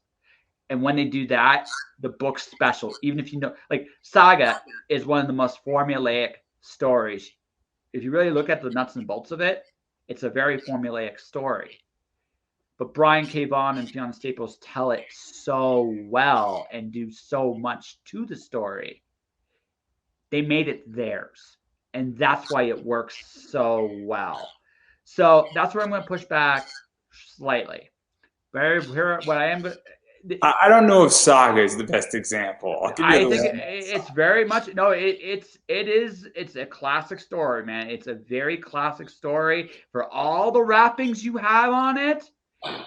I know where that story ends, man. I can tell you where it's going to end right now. I knew like because I know where it goes, but that doesn't matter. It's told so well. I'm going to go for the ride. I don't give a shit. It's going to be great, I right? don't know, man. I don't think it's going to end the way it's supposed to. Again, that comes to, again, we're going to talk about defying expectations versus following them. But you have to understand, like, it's like me with Alice. I'm following a formula. In spite of all the pressings and stuff, there's a formula I am following. Where I'm having fun is since I know what that formula is, I get to twist it up into my own little nook and cranny of the universe. That's what I've done, right? So there is something to be said for that. On the flip side, this is the thing. As a creative, and strictly as a business, you have to bring something that an audience can recognize somewhat as familiar, but yet it's also something that stands on its own. And that is a huge challenge because you need a way to connect to people, something that people get, that evoking of emotion, that evoking of, as you say, like something that I could say, I'm familiar, it's verified, it's great. But the thing is, you got to look at yourself as a storyteller. Like, what kind of stories do you want to tell? In short, what do you give a shit about? Because I got news for you. No matter, we all obsess over things. There are potato magazines, Andrew. There are legitimately potato magazines. There are rock magazines. People obsess over everything. It's just understanding who you are as a creative and what you offer.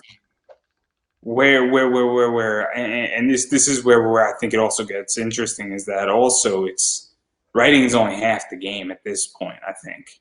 It's about right, yeah. Because it's also how you conduct yourself as a professional. It's also how you act to people. It's how you act in public. It's how you act on social media. It's also the promotion you do. It's also how you dress your book, for lack of a better way. And what I mean by that is what cover you put on your book, or what cover you put on your comic, or even how you choose to sell your items at this point. And that's a very different concept to a lot of people. And also, and feel free to correct me and push back, but a lot of the people I speak to in the comic world and in the writing world, and I speak to far few authors, you probably speak to more authors than I do. And I don't know, big publishers and even indie, I think indie publishing, you have a little bit more control. But I mean, if you work for a big publisher, my mom had a book that was picked up by a big publisher, and you lose a lot. What? Congrats to your mom. Yeah, no, it's a really cool book. It's about postcards and alcohol and a lot of history surrounding it and cocktails across America. You should go buy the book, everybody. I'm just throwing my mom a free ad right there. Yeah, you should. It's your mom, man. It's your mom. It's a very good book because it's actually a very fun book, and you're learning about history, postcards, and how to make certain cocktails, and there's a lot of them in there. But you also lose a lot of control when you go to a publisher, and so. What is that like for you? Because you have a lot of control in the way you do books, but it's also you do a lot of media. You have a podcast, like I have a podcast, and you have a platform that you're building out. And I think that a lot of people, especially in comics, really don't want to do the marketing side. They don't want to get in the grass. And I get it, because if you just produced a book and you wrote it and you're drawing it, after a while you say, look, I want to just play video games. I'm tired. I wrote the thing. I want to just play video games. I want to go see my wife. Yeah. I want to go see my husband. I want to go play with my kid. That's a real thing. And it's tricky because it's that and so, maybe I'm wrong. If I'm wrong, correct me. No, you're not. I think though that I think there's a reality check that has to be kind of done though with authors and writers. We're no longer. I would say the writing is still the most important part of the job, but it's also, yeah, it's about half, maybe just a little bit more than half the job. The reality of the situation is, see, unfortunately for most writers out there, I'm part of the problem. I have a big ass mouth, and I'm gonna put I can yell and scream to the high heavens. And it's not just me. There's lots of people that are doing the same thing. This is a business. Now I'll make this very clear. If you're a writer that's doing this for a hobby, awesome. I'm not even like there's no shame in that. You are and if you're honest about that, if you're really truly honest about that, that's all you want to do. This does not apply to you at all. You have your own goals. So can I ask you a question about that? Mm-hmm. So what do you view as a hobbyist? So for instance, let's say I'm going to throw out a hypothetical. If I write a book and then I self-publish it, and my goal is to just sort of go to cons and maybe make like $1,500 off of it, and I'm not really worrying about it paying my bills, and it's just a side project, and I'm just enjoying it, and if I make a little money, then that's that, and I don't have to go super crazy, for instance. Is that a hobbyist? Or is that now entering a business? Or is it the business side of saying, look, I'm trying to go full-time writer? Okay, so hobbyist. I'm going to mention him by name. Mark Watson. His first and foremost priority in life is to be the best dad he can. He's got a day job that takes care of his family, and he writes on the side. His writing might not even be third on his list. It might be closer to fifth on his list. He's a damn good writer. But he's very honest, like, this is not my goal. This is just something I do. I enjoy it. I care about it, but it's not my end all be all. My end all be all is my kids. That's a hobbyist, but also a very damn good one. Mark Watson's books are amazing. That all said, guy like me is trying to turn this into a business, into platforms. He's making this his regular living. So he doesn't, because I'm not wired to really work for people too much anymore. So you have to figure out what audiences are you serving. Again, this is like going back to what you said about niches. You got to figure out your niches. Who are your niches? Who are your prospective readers, customers, clients? Those things are things you have to ask yourself, right? If you're serious about this. And traditional publishing cares about that more than maybe even indie does in a lot of ways. Yeah, they're doing some of the legwork, but much like any other entity, the more money traditional publishing puts into a project, the more they're going to promote it. The less money they put into it, the less they're going to promote it. The reality of the situation is, if you get a traditional deal and you're not at the high end of the food chain, right, you're going to be doing a lot of that marketing anyway. Whether you realize it or not, you're going to. It's part of the deal. So today, it's not just about your books. It's about you as a person and as a brand. And I don't care what path you choose, right? That's what it's about. Now, there's also hybrid paths that are emerging now. Oh, I'm one of them. I'm a hybrid. I get traditionally published still. I get paid to do jobs. Same time, I'm doing my own thing because it serves me to do my own thing. Oh, no. I meant more in the comic realm where people are doing things on Kickstarter and then they get picked up by Scout or Second Sight Publishing. Oh, no, but yeah, but it's not that different than what happens to me. It's the same thing in some ways because I've established an audience. There's proof of an audience. I have a proof of concept. Sometimes a publisher will come and say, hey, we'll do your work. And if it's the right deal, if it's the right kind of person, sure, absolutely. But at the same token, like that's going to become a much more interesting angle in the years to come too, because depending on the person, they might be a bigger name. They might be a bigger name than what the publisher can offer them. I've built my platform up. I can't just be published with anybody anymore either. It doesn't serve me on a business level anymore just to go with anybody. That doesn't mean I won't. Like I have nothing but respect and love for any. It's that's interesting that you mention it, because there are certain people that I won't collab with. Yeah. You need to have a certain caliber. That I was just in a collab meeting yesterday, and the person was like, "Hey, why'd you pick me?" And I'm like, "Well, you sort of meet a niche where I've been doing this thing and I'm coming out of the gate, but also there's certain people that I'm not at that level to collab with that yet either. But come around next year, I'm going to be further along." And so it gets very interesting, but also I don't forget where I'm from. But it's also different on a different from a collab on a metal card versus saying on a publishing deal. But it's also similar where it's this idea where I definitely think that problem is coming, where publishers are either going to have to, people are going to outgrow publishers, or publishers are going to have to offer bigger money or more contracts or a better deal that benefits people. Okay, this is kind of how I'm going to tell you how I see this going. A guy like me is building up his platform now. Am I opposed to working for a traditional publisher in the future? No, I'm not. But I've also made the decision personally for myself, because I've gotten award nominations on my own. I've done things on my own and have been rewarded for it. So my business question to any publisher I work with is this: what do you offer that I cannot get on my own? And it's a business question. It's not an insult. It's a business question. Is there an audience that you're going to get that's going to serve my goals? Because if the answer is no, then I probably shouldn't work with that publisher, no matter who it is. I'm sure you're asking more questions than just that, but I think the gist is that, because if a company and a publisher offered you like legitimately $100,000 as an advance, all of a sudden it becomes very interesting when all that stuff happens. It's the same thing that, I mean, I'm a big believer that I think podcasts are going to be either picked up for licensing. I think that if SiriusXM wants to stay relevant, they're going to have to go and pull out of podcasting.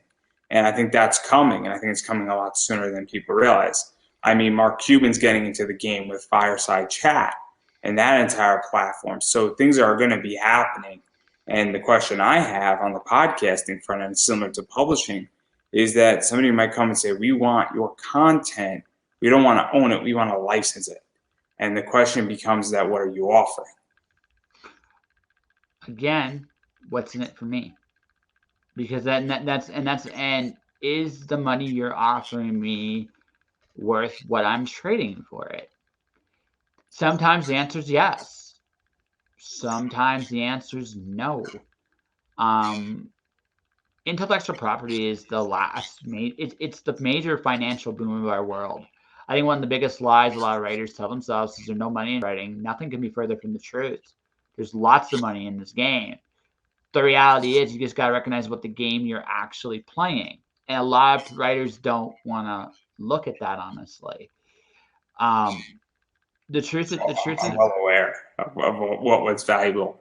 That elf that's up there right there is very valuable.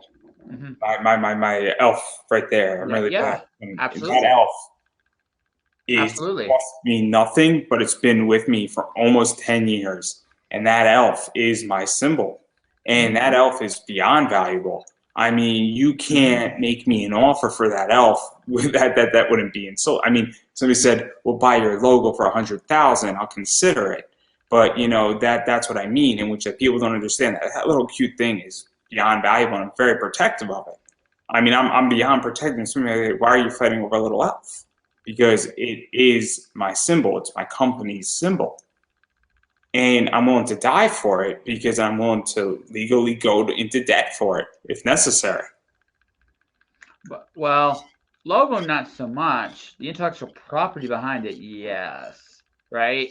That's like the thing. The thing is, this is how we gotta look at it. We are making intellectual property that can be sold and resold a myriad of different ways.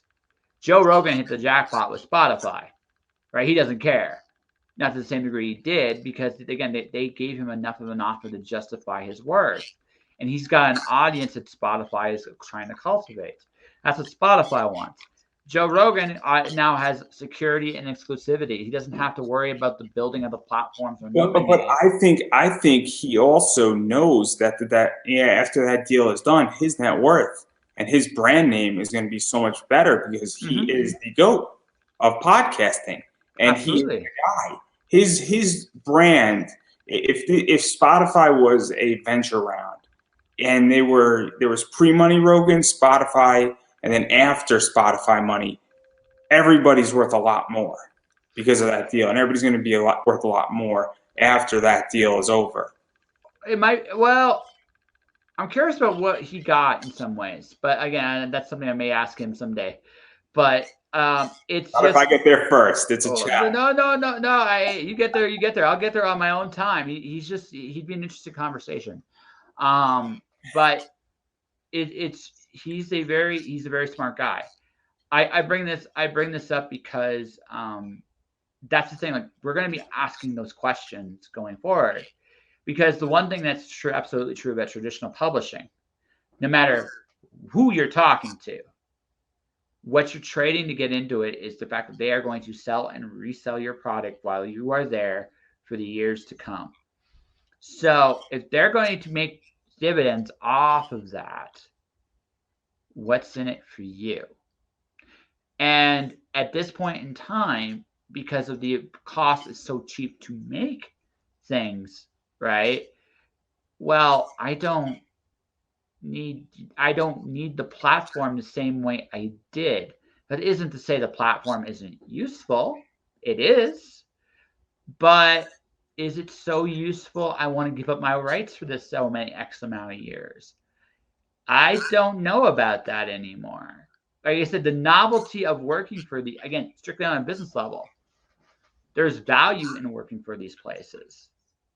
But the novelty of it doesn't have the same ring to me it once did. It's also, I would imagine that, it's kind of like when you first start writing, you're like, hey, if you're in year one of writing and then you get picked up by a publisher, and, Penguin House is a good example, I think. All of a sudden you're a brand new writer, you're 25. This will make your career. But now that you're 35 and you've been doing it for 10 years, maybe you're like, look, while that would give me a boost, that boost now is only 20% effective versus when I needed it being 100% effective. So it's kind of like that, where at that point, I think it's a safe assumption where you already have a name established. It's kind of like for me, and I think even for you, it's like I've been doing podcasting for so long that, somebody can't come in and say I'm a podcast marketer and expect to, say I'm going to push you organically. It doesn't have the same ring when it did 7 years ago. Or if I get invited to a con to speak and like, well, we're not going to pay you, that doesn't have the same ring as it once did, because I can get the exact same media legitly by posting in 10 Facebook groups that I could get from the con. At this point, is it nice to go someplace for free? Sure. But at the same time, I want to stay home half the time, and I would rather work on my next project, my next episode, than spend 3 days at a con and then travel for a day and a half and stay in a hotel on a hard bed.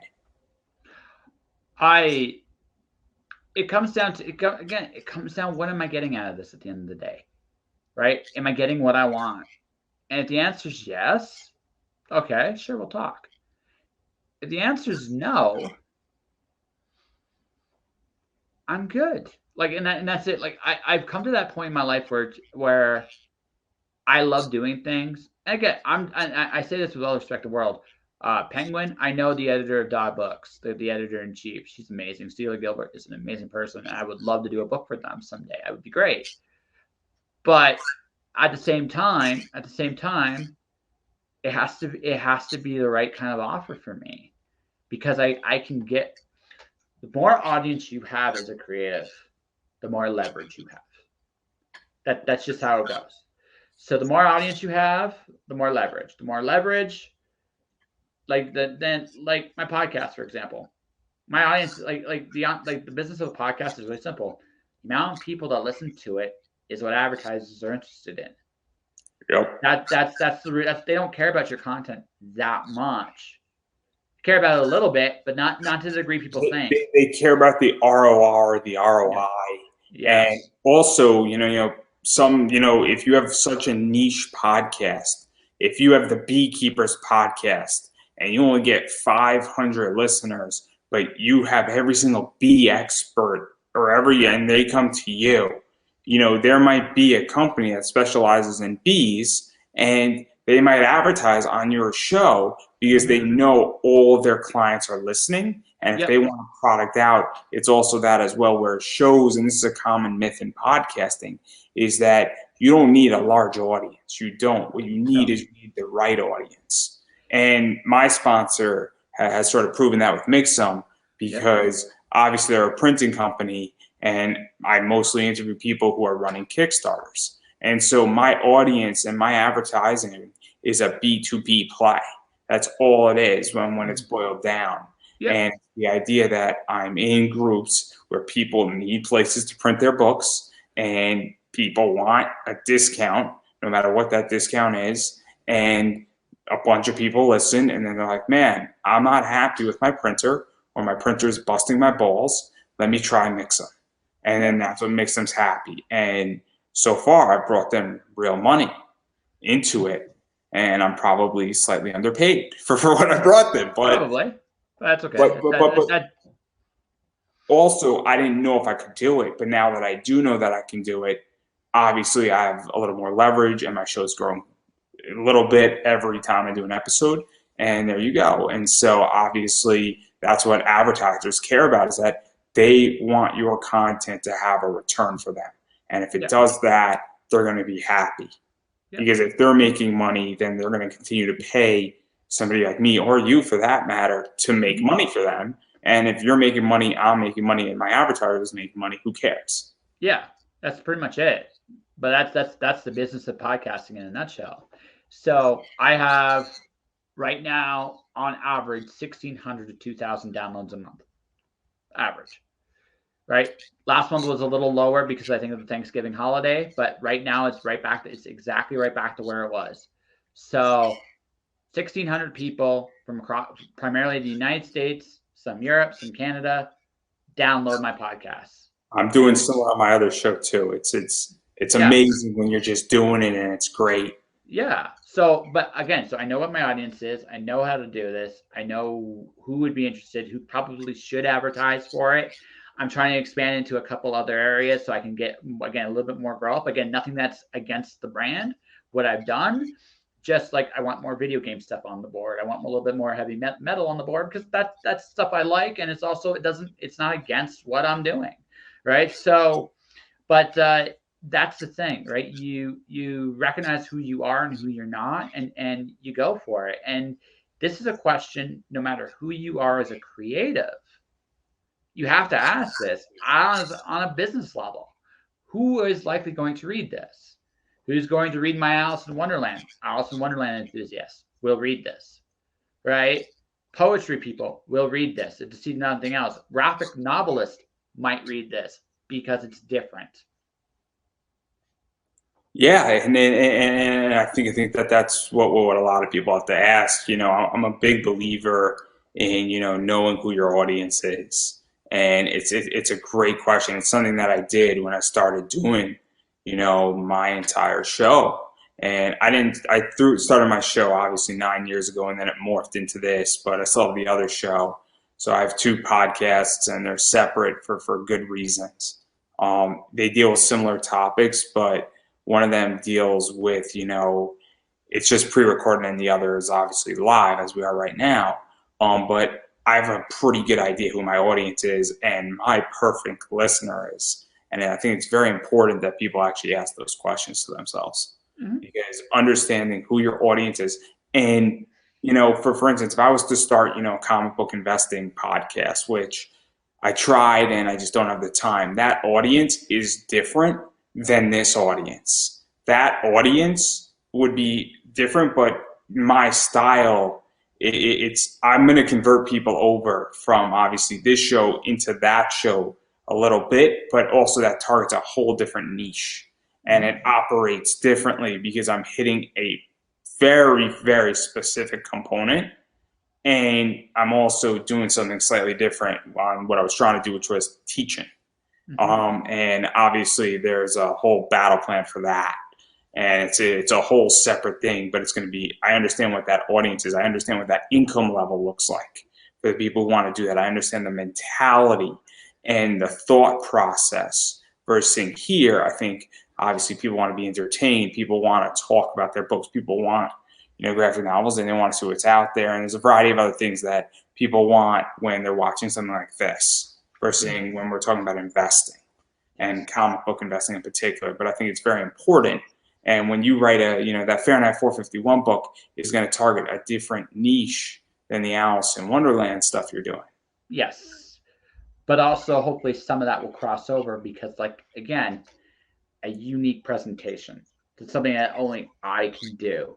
That's the idea behind it, right? So that's what's going to be the common thread. Do I expect the same audience? No, not entirely. But people will know that it's something I would do. And I also think it's something that people say, "Oh man, I really like Josh's, thing that he did with Alice, and I like his style. I'm gonna go try what he just did next." Because once you get somebody into your tribe, for instance, they're like, "Oh, I really enjoyed that. Let me try something like this." Right? I mean, you've read graphic novels by somebody, and like, "Oh man, he did a really good job. When's his next book?" Oh, I'm not. I'll give a great example. George Perez. I love George Perez on Teen Titans. Now, I am, and people can get angry at me, I don't love Wonder Woman. I just never got into Wonder Woman. But George Perez did a Wonder Woman original story that came in like the Blu-ray thing, and I saw it was George Perez, and I'm like, you know what is? I like George Perez's work. Let me try it. And I thoroughly enjoyed his interpretation and, him doing a Wonder Woman origin story and doing like those 4 issues. So my point is that it obviously, because if he wasn't the writer on that or the artist, I wouldn't have touched it. Well, first up, my best to George. Second, no, George is great. I love George. I actually met George Perez once. It was kind of cool. I was in Phoenix, Arizona, and he was drawing for the Comic Book Legal Defense Fund, and I'll never forget this for as long as I live. He goes to me as he's drawing. He's got this like conflicted look on his face. He looks to me. Should I give Zatanna a top hat? I was speechless. First and foremost, I am never going to tell George Perez what to draw, ever. That's this was how I met him. He finally and I didn't have to wait very long. He put the top hat on Zatanna. He just could not help himself. I became a fan of George Perez right there because I saw him and I interviewed him actually.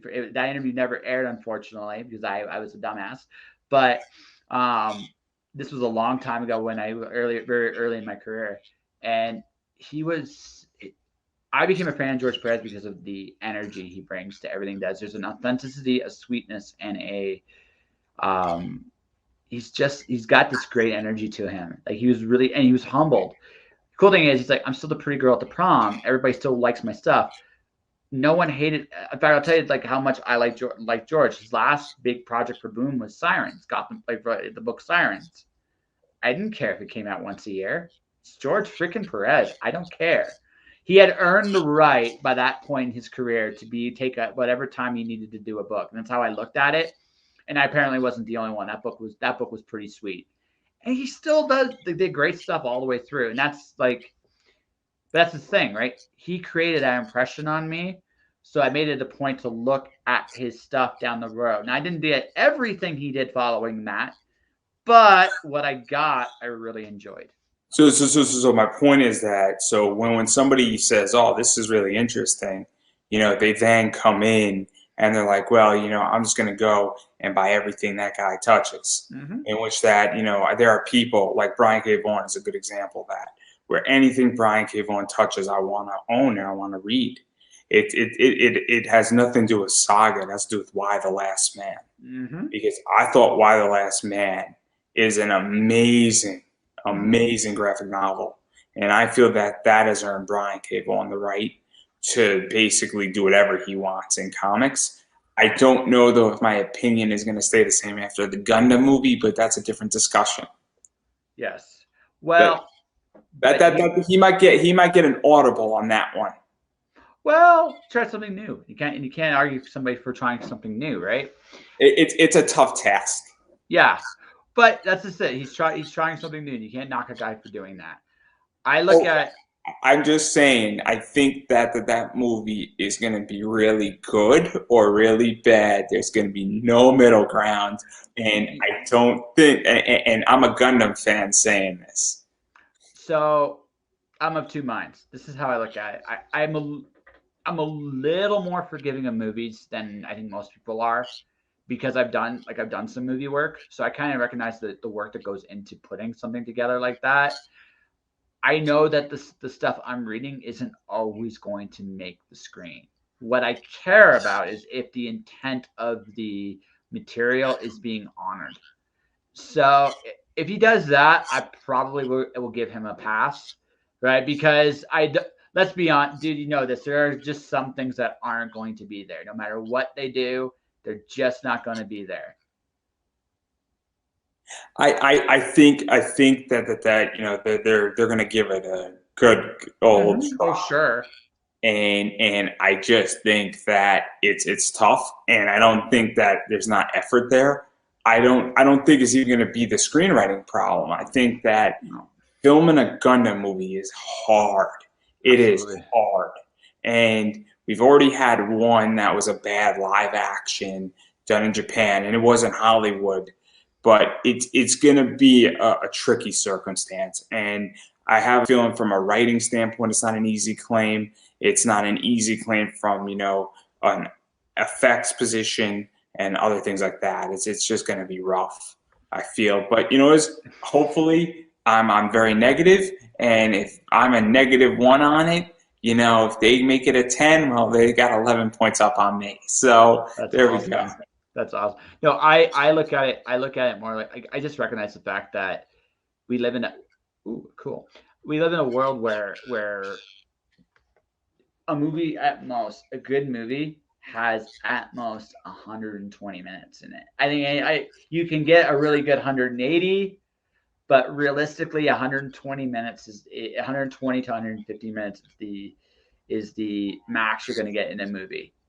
We get a 180 movie once every 20 years. That's good. Yeah, that's my point. But that's my point.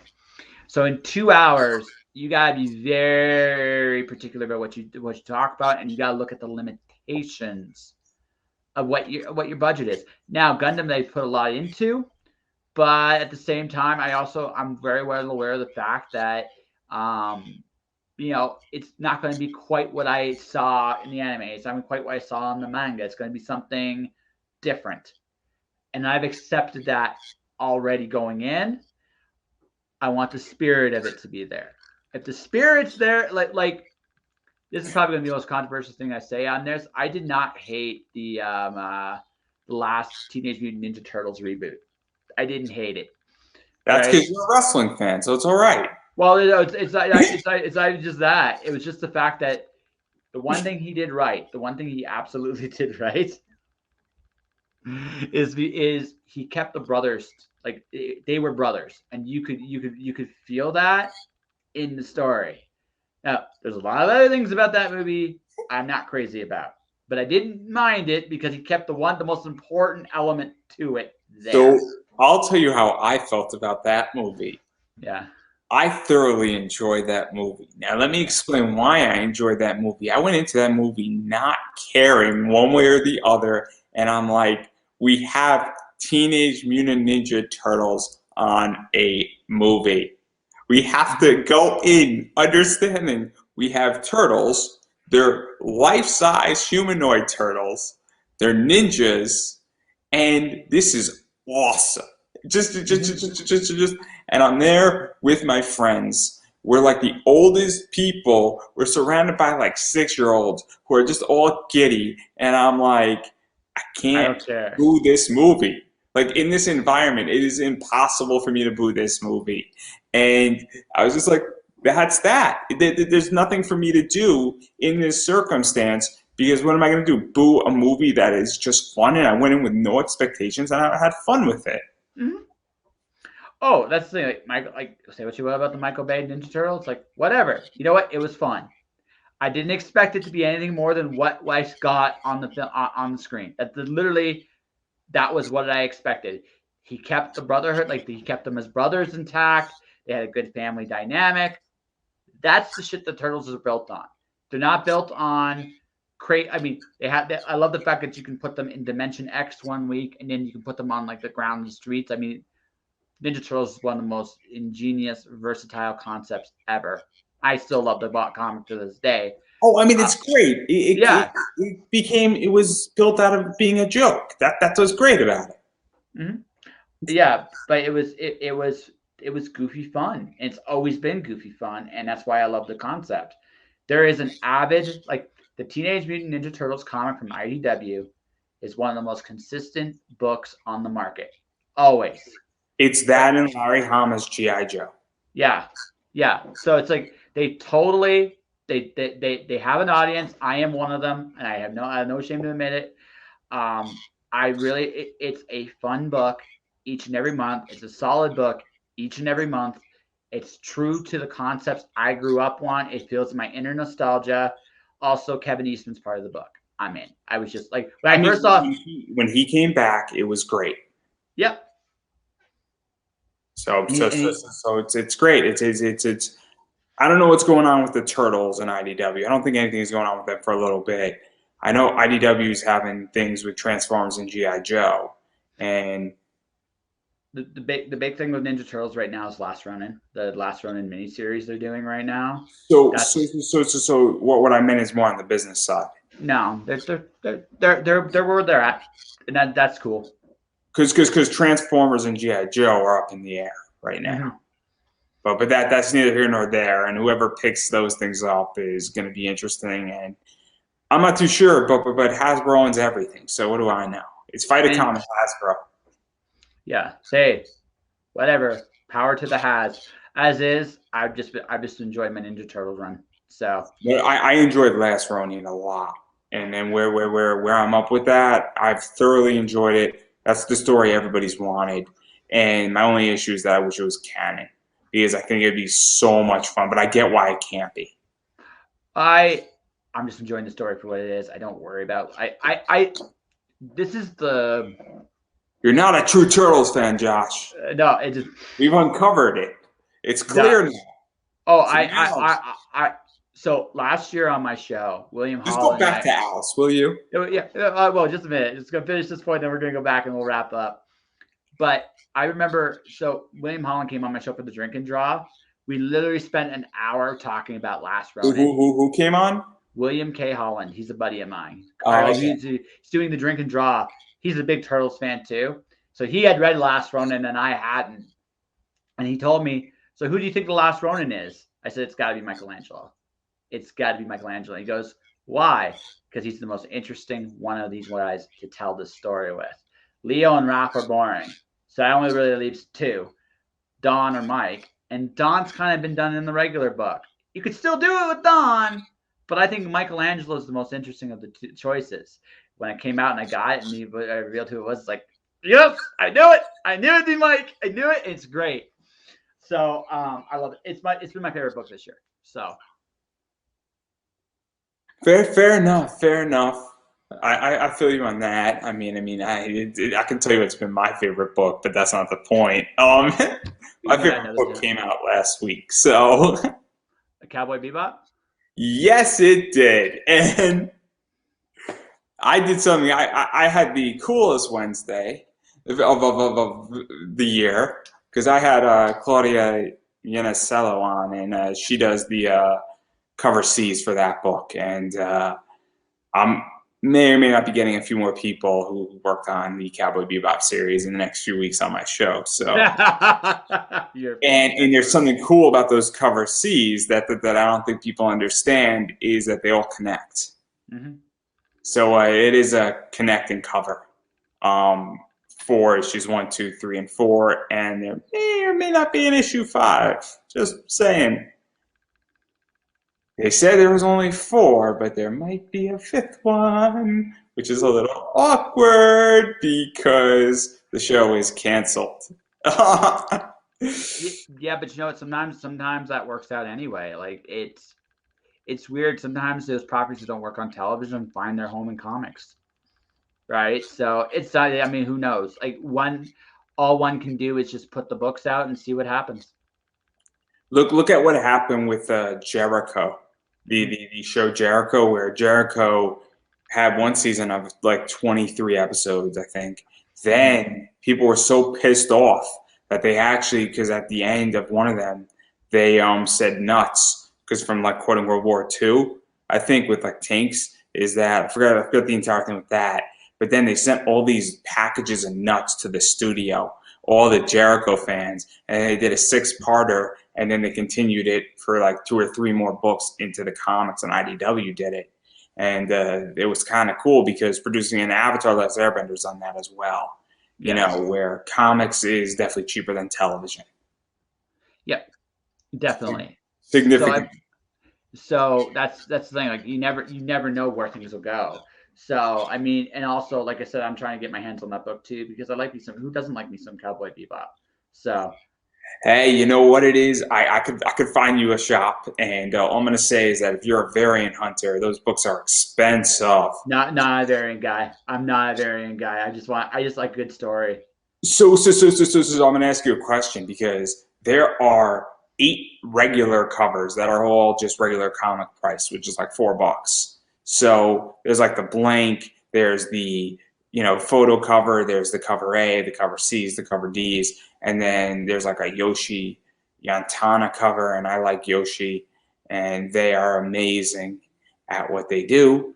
And then there's also just really cool other covers that are out there, and then there's like the hollow foil stuff. So it's super cool, and I may or may not have bought a bunch of them. And one of them though was super expensive, where it's like a $300 book, which is crazy. I believe it. I mean, it is the nature of the variant beast, right? But it's like I just like a good story. I'm an old fashioned guy when it comes to comics. I love reading them, but then I just put them up. Like I have all my stuff currently in this one little shelf right here. Really happy with it, right? But the question becomes, with the 8 covers, which one do you pick? Because they're all the same price. There might even be 9 covers at a regular price. And my favorite thing about the blank covers with the Cowboy Bebop is that they're in the colors of Taint. So nice. The first one is green, the second one's blue, the third one is yellow, and the fourth one is red. The blank covers. So that's super dope what they did with that. I'm looking at the covers right now, see if I can find them. Let's see. Super cool. It's amazing what they've done with them. And that. Oh wow, I do see that. Yeah, they're very cool. The one I really so the one that looks really fun. Tokyo Pop's doing this? No, it's Titan. Titan Comics isn't on the game. Okay. Let's have a look here. So the Tokyo Pop thing was, I think, 2003, I want to say. Or maybe it was 98 it came out, the manga. Okay, so the one I really like, okay, that's let's see, let's find out here. I'm looking at them. I found them. Okay. I'm curious now. I'm looking at this one. Nah. That one's fun. We'll keep going. I'd probably go close. So I like the poker one. The poker. What is that, cover D? I want to say. Yeah, I like that. I'm good. I am so good at this. It's not even funny how good I am. Let's take a look. Actually, that's my favorite of these ones. The other one I don't mind. Is the second one. So the photo. Not the photo, the one where he's got the cigarette and the gun, the cigarette lighter thing. That's It says C on the thing. yeah. The C, cover C or cover D. So my interview last Wednesday, she did cover C. Okay, And cool. what's cool about the cover C, and then I can say it now, unless you don't, I'm not going to say it actually. There's something very cool that if you put all of them together, you will see.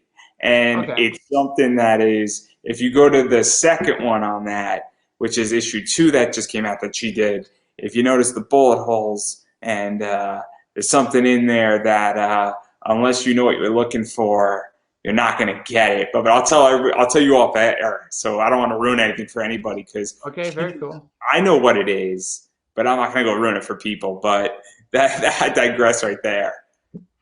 Yeah. So no, it sounds like it's no it like it. I love the show. It's a fun show. In terms of the anime, I haven't seen this actual television series yet, but it looked like I love the anime. It was so fun. So, look, all I'm going to say is never say never with Netflix. Never ever say something else. And we've seen on YouTube, Cobra Kai went from YouTube to Netflix, and you know what it is? Who knows where Cowboy Bebop's going to end or go to, or maybe Netflix will say, there's a lot of people who like this stuff, and maybe they're going to have a change of heart. And you know what it is? Maybe if enough people say, look, we want more of this, and you never say never, right? Yeah, oh, absolutely. Just look at Drew McIntyre in WWE. Oh, he's got a really cool story. I whatever I might think about the character and how he was used in the last year. No, man, he worked his tail off. He earned it. So I'm going to throw you a theory on wrestling. Where do you think Bobby Lashley and Drew McIntyre are going to be at WrestleMania? I see Bobby Lashley getting a special attraction match of some kind. I don't see him in the world title picture. It would be best if he was not there. Who do I put him against, though, is a much more interesting question. This is what I think WWE should do, and this is what I want. I think WWE should figure out how to create a SmackDown vs. Raw match at WrestleMania. Bobby Lashley, Drew McIntyre. I think Drew's got Roman at WrestleMania. I don't know. I think day one, Lesnar's going to destroy Roman. I think Lesnar's going to end Roman. I don't think so. I think Roman Reigns is a very interesting problem they have in WWE. And what I mean by that is I don't know if they have the guy on the roster to truly beat him. The problem is Drew would have been a good choice. Big E would have been a good choice. But Big E's the WWE champion, and I see Big E against Seth Rollins at WrestleMania. That's what I see as the Raw main event for WrestleMania. I could see Edge versus Bobby Lashley. I think that's a very real possibility. I think that'd be a really fun match for both of those guys. But if I were, or the other one is I would put Brock and Bobby together. That's the other match I would do. I would actually do. Roman's a tough one because they're not going to bury Brock, but I don't think he's the guy to beat him. Big E's got the WWE title, so you don't have him beat him. The best choice to beat Roman Reigns right now, believe it or not, in my opinion, is Jey Uso. And I don't see that happening anytime soon. Oh man, see, it gets interesting in which that they have a real issue because it's very much that it kind of goes to the idea of who, when you have somebody on such a run, who do you have beat them so that victory actually means something. Mm-hmm. And it gets very, very interesting. And I personally think, though, that given what happened at Survivor Series between Drew and Bobby, it makes a lot of sense because those two guys work so well together that's just.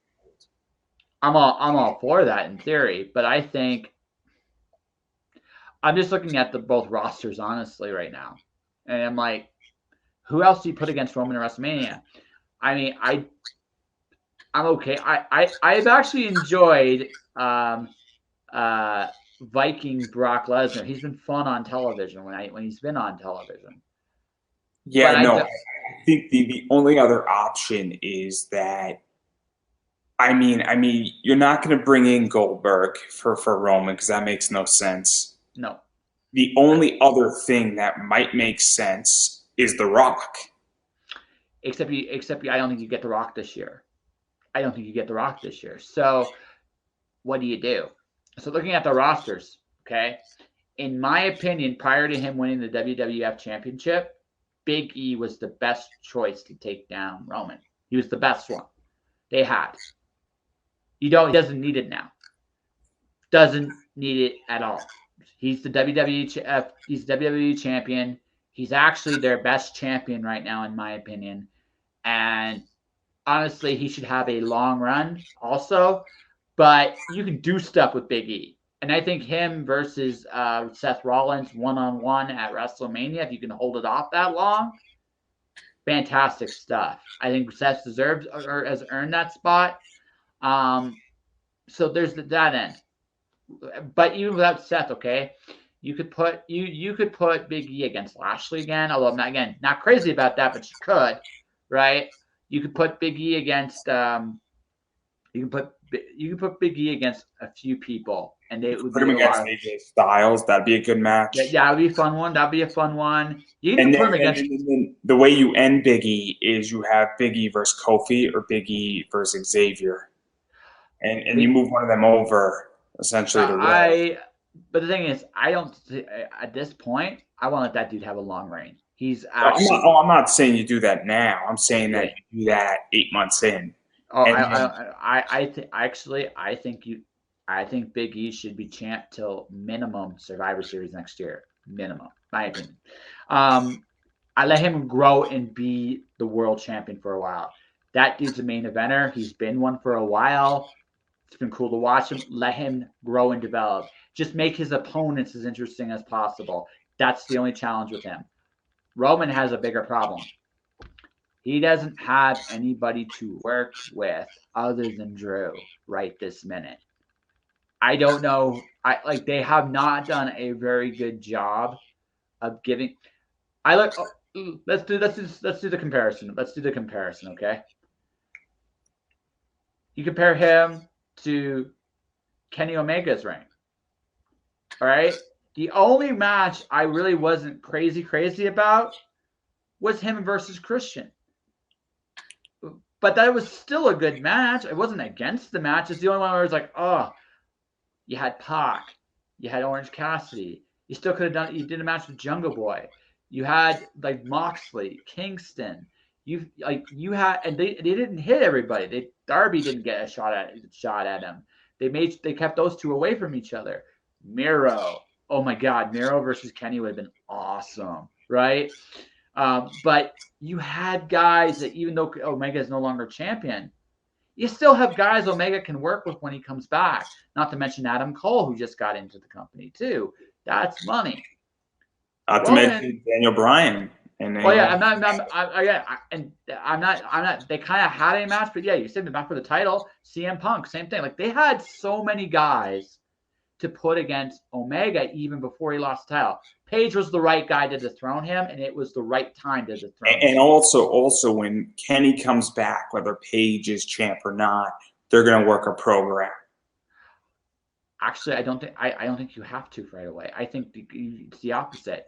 You put Kenny and Cole against Cole. The next feud for Kenny is Adam Cole.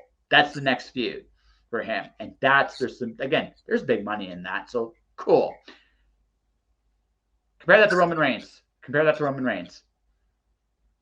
Roman's best program, his whole new run has been Jey Uso. But he's had good ones with Edge. He did a pretty decent one with Daniel Bryan.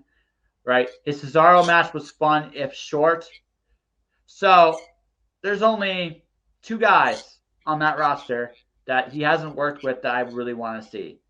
Nakamura, although Nakamura is not a big enough deal in WWE to make me believe he's even got a chance. So I don't want that at WrestleMania. The other possibility is Drew. But you're going to keep Drew as far away from him as you can until WrestleMania, because if Roman gets him early, who does Roman fight? That's the problem. Like, they have a huge problem with Roman right now. It also gets very, very interesting with WWE, because the other thing that's going on is that they're now not doing like merchandising sale. I don't know when that kicks in, and that's going to be a bigger issue too for WWE. Yeah.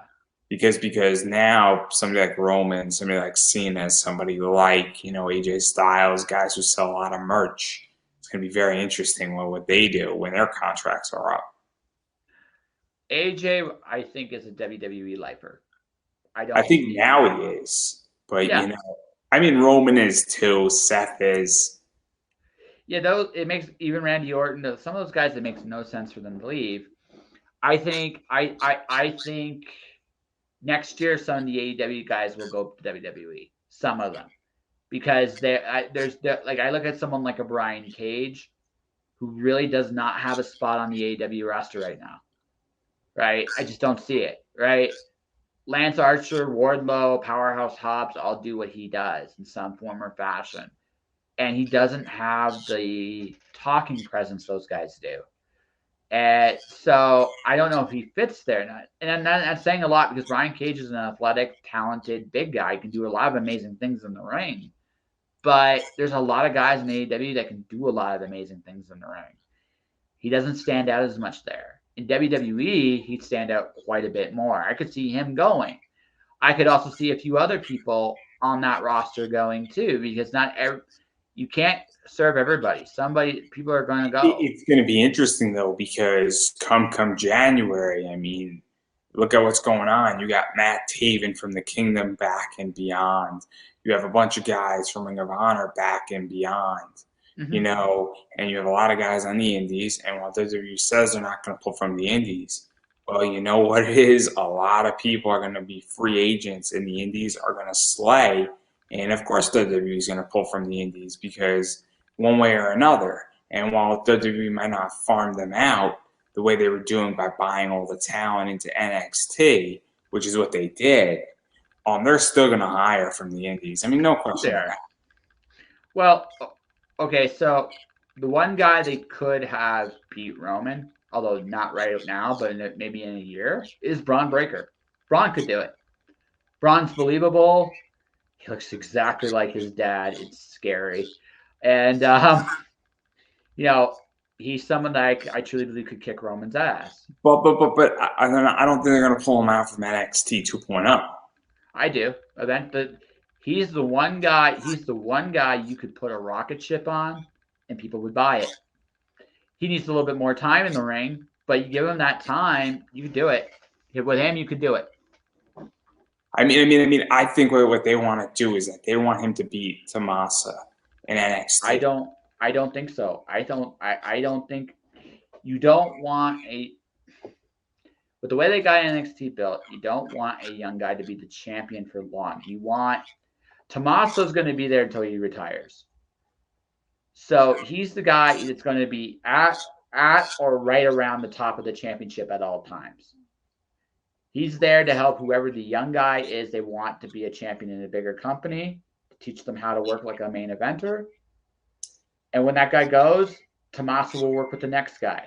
I don't think Braun stays for an extended period of time. I think he could be called up as early as after WrestleMania.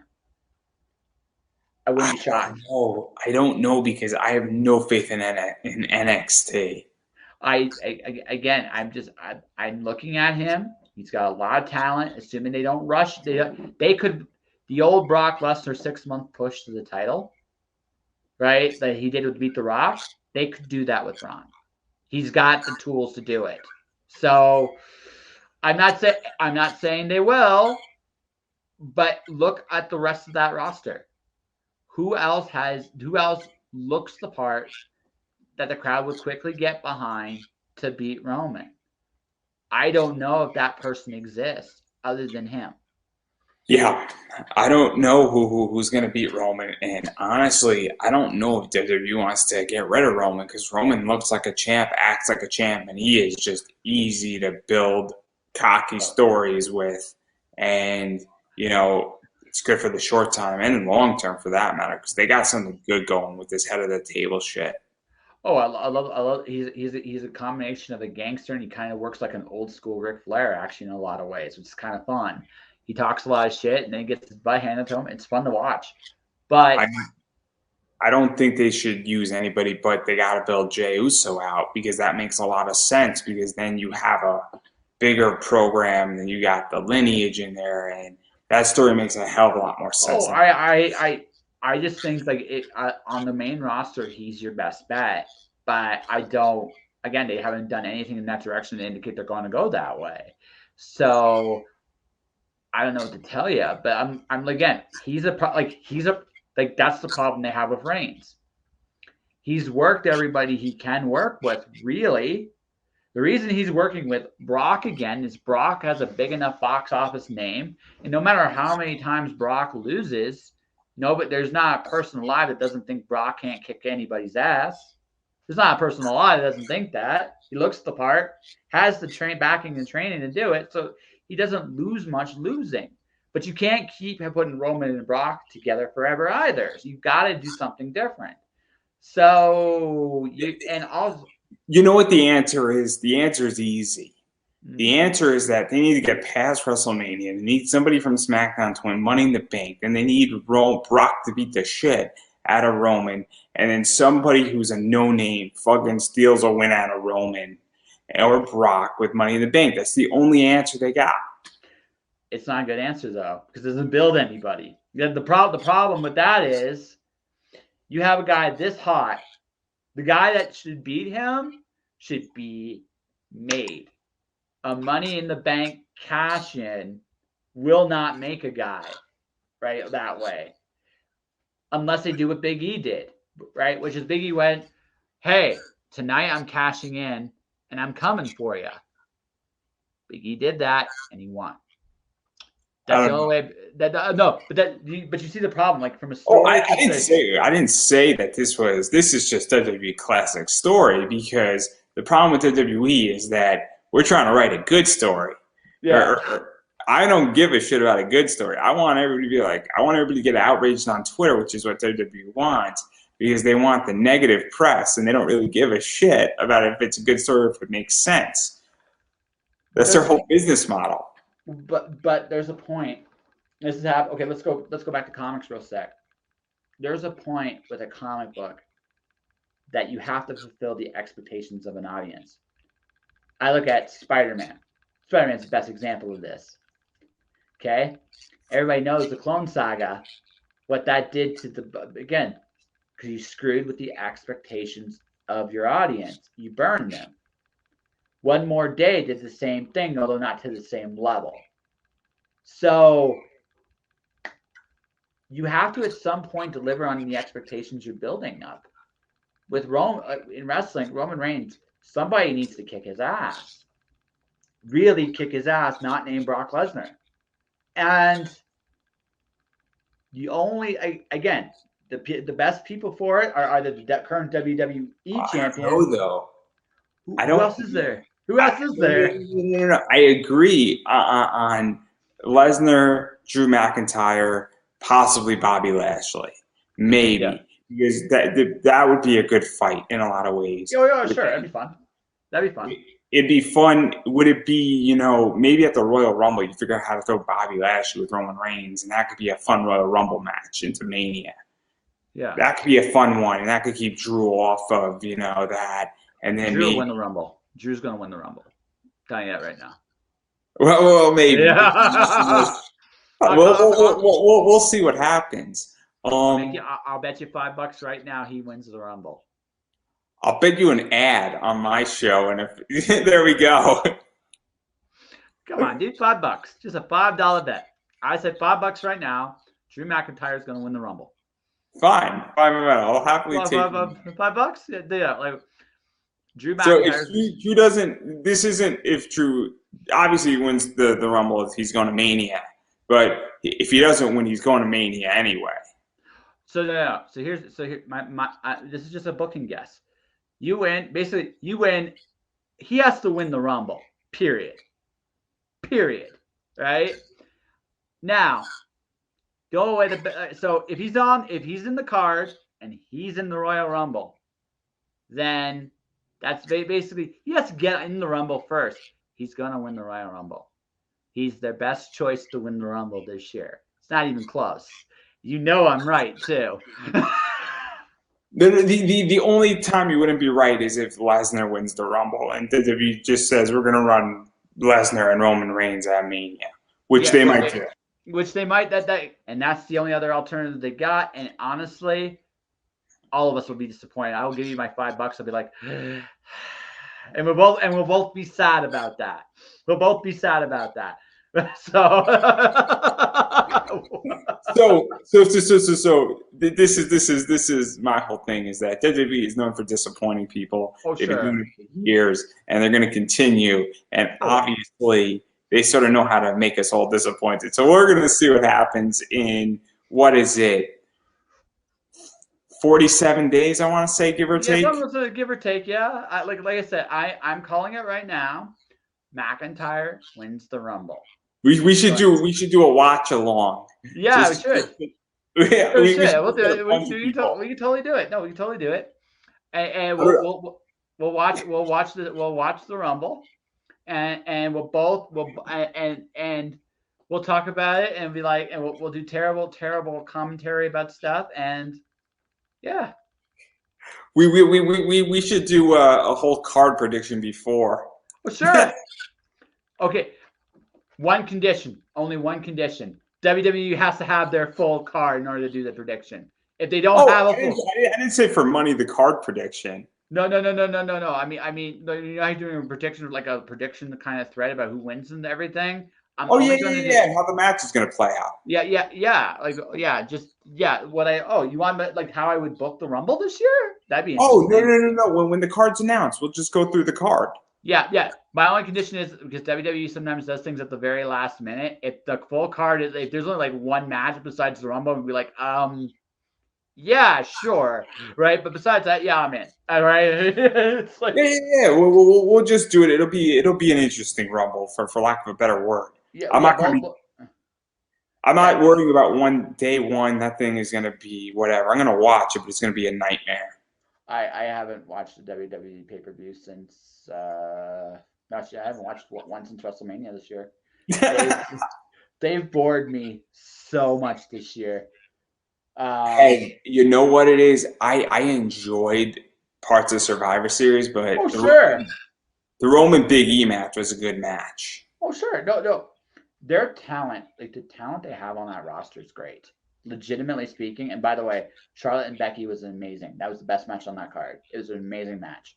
Right? But I watched that match because I was intrigued enough to watch that match. But the big problem, again, they from a storytelling perspective, I don't mind booking logically and fulfilling expectations, but there's a certain seat of the pants and certain like they don't seem to know what they're doing anymore. Aspects of the show, I am so different. I think they know exactly what they're doing, and I think they're purposely disappointing everybody because they don't care because they know that they're not interested in disappointing their fans anymore, and for whatever reason, they don't want to give you what you want so that you come back, and then the next night or the next pay-per-view they give you what you want, and then they're playing like psychological three-dimensional chess with all of us. There's something about like giving the like delaying that gratification, but I look at someone like Cesaro, who should be much higher on the card than what he is, and I'm like, why isn't he? He doesn't need to be the world champion, but he should be treated like a big deal. He should be the U.S. champ every once in a while. He should be the Intercontinental champion. Or he should be the semi-main. Like that's what I think he should be. He should be the same. Like I watch him. I watch guys like Sheamus. I watch guys like Nakamura. Same thing. Should be higher up on that card than what he is. And like I said, I don't. And also, you can flip it. Sasha Banks, Becky Lynch are great main eventers. Charlotte Flair is a great main eventer sometimes, depending on how they book her character. But so treat those people like main events. You flip it around that way.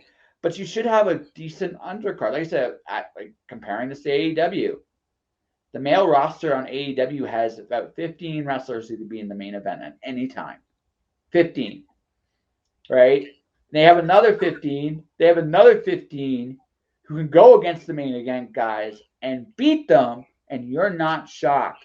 Consequently, they can lose to the tier below them, and also it's not a shock. There's a sense that everybody, there are people on the card. You know who everybody is. You get a sense of their purpose, and everybody's over. On some level, everybody's over out there. So you have, and you know who everybody is. I can't say that about the WWE product right now. So it's not quite WCW 2000, but it's WCW late 98. That's where they're at right now. See, I think Vince knows what the fuck he's doing, and I think that he's playing us all for the fool. And that I might think be true, but I ain't watching, so but I guess he's the biggest fool of all. so. Yeah. So I think WWE knows what they're doing. I think that they sort of are doing whatever they want to do because they don't really give a shit. And I think that they have a battle plan and they're following it through. Now, what that battle plan is, I have no idea. I own their stock, and their stock's done well for me, so I don't really care either because they're making me money. So what do I give a shit? Like, that's fair, but I look at them and I just like at this particular point, I only have so much time in my day.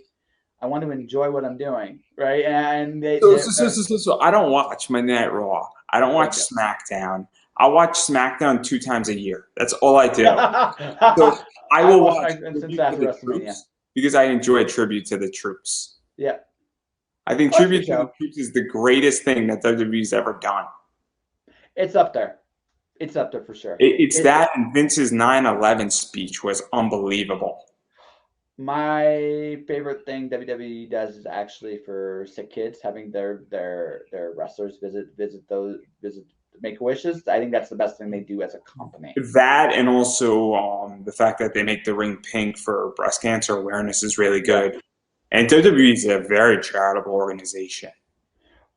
But at the same point, like there's two sides to the WWE. There's the ruthless corporate side, and then there's some good in that company too. It's good points. It's got its bad points.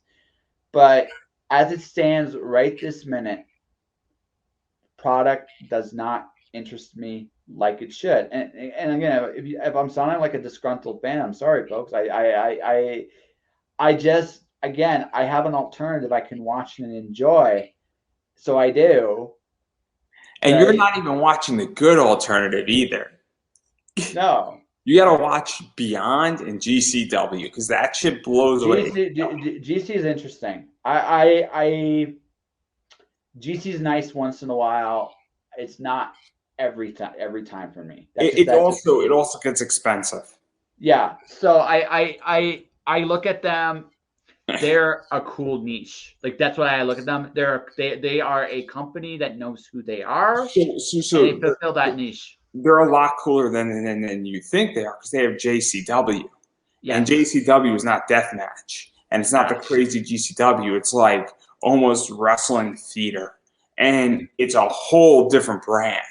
But it's under like the GCW brand. It's like I don't know how to explain it. Like it's almost like I don't want to say it's the minor leagues, but it's also all the people who are not on a GCW show. So somebody like Billy Starks, for instance, is on JCW, or Charles Manson.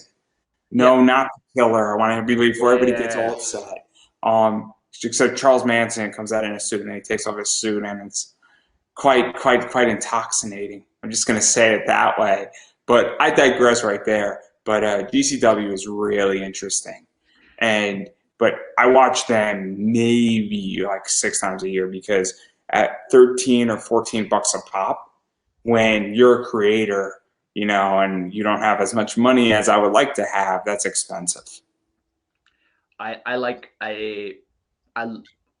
favorite stuff for the last 2 years has been prior to prior to AEW start, I really enjoyed New Japan. I really enjoyed the New Japan stuff of that era. That was my favorite stuff.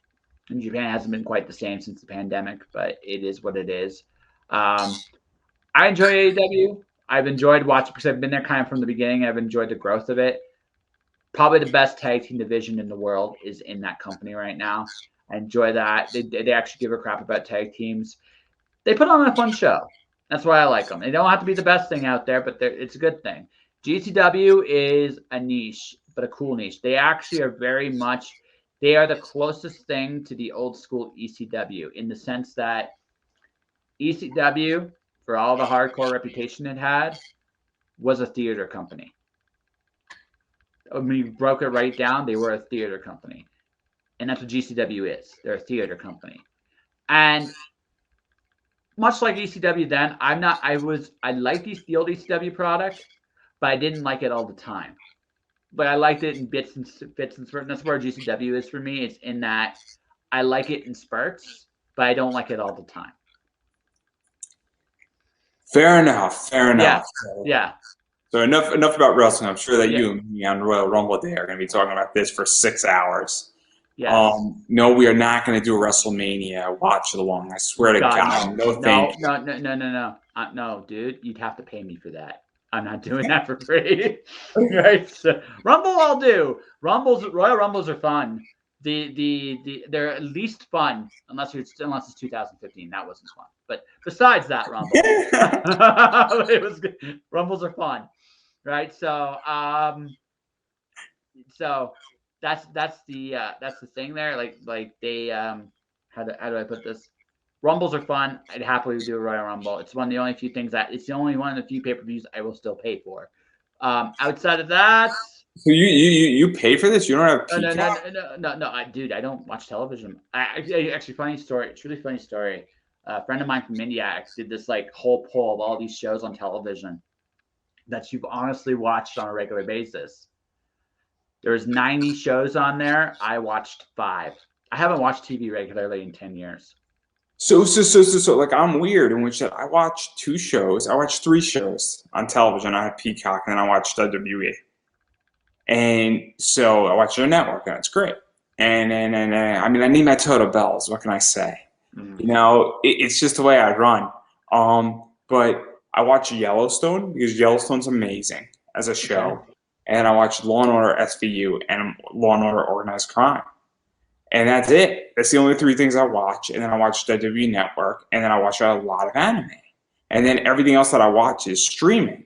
So like I'll watch like Beyond or like Freelance Underground, which is wrestling, but I'm not watching it on like television because it's a streaming service called IWTV, which is independent, wrestling television. So for me, that's where I'm at. But again, Peacock is $5 every single month. So it's $60 for the year. And for what I want to watch, it works. Mm-hmm. So this is what I'm watching right now. My YouTube rabbit hole of choice right now, and this is going to sound really bad, is Bar Rescue. I've enjoyed the concept of watching. Shut it down, Josh. Shut this place down. Yeah. When I come back before, this whole bar better be cleaned up. Yeah, no, it has its cool little tropes, but what I really like about that, what I've been watching about it, what I have watched about it in the last little bit is there's a lot of good business fundamentals that are always talked about, even in that show, in terms of leadership and how you go about and do things. And it's always fascinating to watch, right? Now, some of the ones he walks out on, you can totally see why. I don't think he's always fair with some of the things he does, but also at the same token, I also know some of that's television. But I also can't argue with what they're doing and their success and everything they're coming out. And also, you know what is?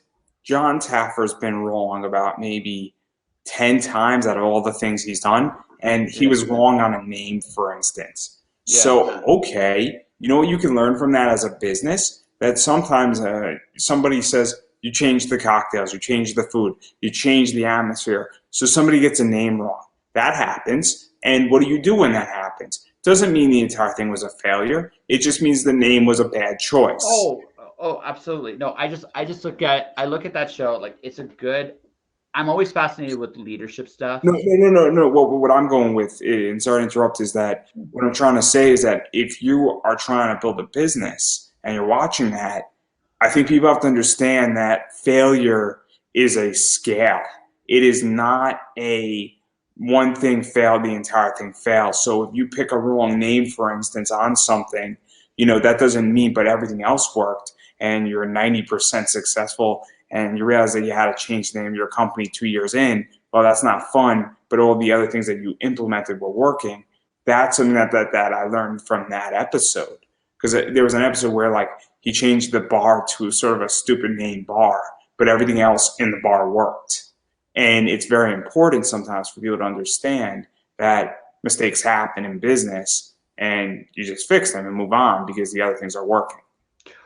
The other thing too is you got to understand this too. It's a collaboration, and his service is basically he's going to take a bar that's in debt. He goes in. From what I can tell, he buys the debt essentially. He helps you rebuild the image. You pay him back over a period of time. That feels like what he does. So he will. So what he's going to do, like again, usually the first half of the episode is him looking at the bar why it's failing. And then the second half of the episode is the things he likes about the concept of the bar, because usually, even when an idea doesn't fully work, there's good things that are in those ideas. My favorite remodel was the 5 nickel one, like the 555. I really like that one. That one's really good because it showed respect. Like he understood the value of that name. Like he wasn't crazy about that name either, but he understood the personal resonance it had with the owner. So he was able to. So he looked at that and said, "Okay, you get that, right? You get that. Not going to argue with you there. I understand why you want it this way, but we're going to change all of this." And sometimes that's the thing. Like when collaborations, there's a give and take, right? There's a give and take with everybody, and you have to be willing to give and take. My only thing with collaborations is the only thing I want is just people to be straight with me. If people are straight with me, we'll figure it out, right? And that's it. But like I said, that shows an interesting rabbit hole. I'm not sure I'm going to watch them all. I'm probably going to watch like a handful of those because the formula is the same. But I mean, I think what he does, some of the stuff he does there is kind of genius. The other thing I expose myself to a lot is I'm a big fan of Jocko Willmick's podcast. The one podcast I'm a really big fan of is his. I love the presentation of it. I think the whole thing is very smart. Jocko is a very smart, like I said, very perceptive way of how he presents himself. Very relatable. Very good business mind. You will appreciate Chris Voss then, because Chris Voss. I don't know if you know who Chris Voss is. Yeah. Chris Voss for 20 years was the FBI's lead hostage negotiator. Yeah. So he talks a lot about business and what people want and how to negotiate and how to understand what people want and get into sort of their heads. And, because once you understand what somebody wants, you can then, brokerage a deal. Or, it's the idea that and he obviously, goes through training exercises, but he has a podcast and he does a lot of cool stuff. Oh, I'll check it out. I'll definitely check it out. To Jocko's podcast, because I don't listen to every episode of Jocko, but when I do listen to Jocko, very, very useful information.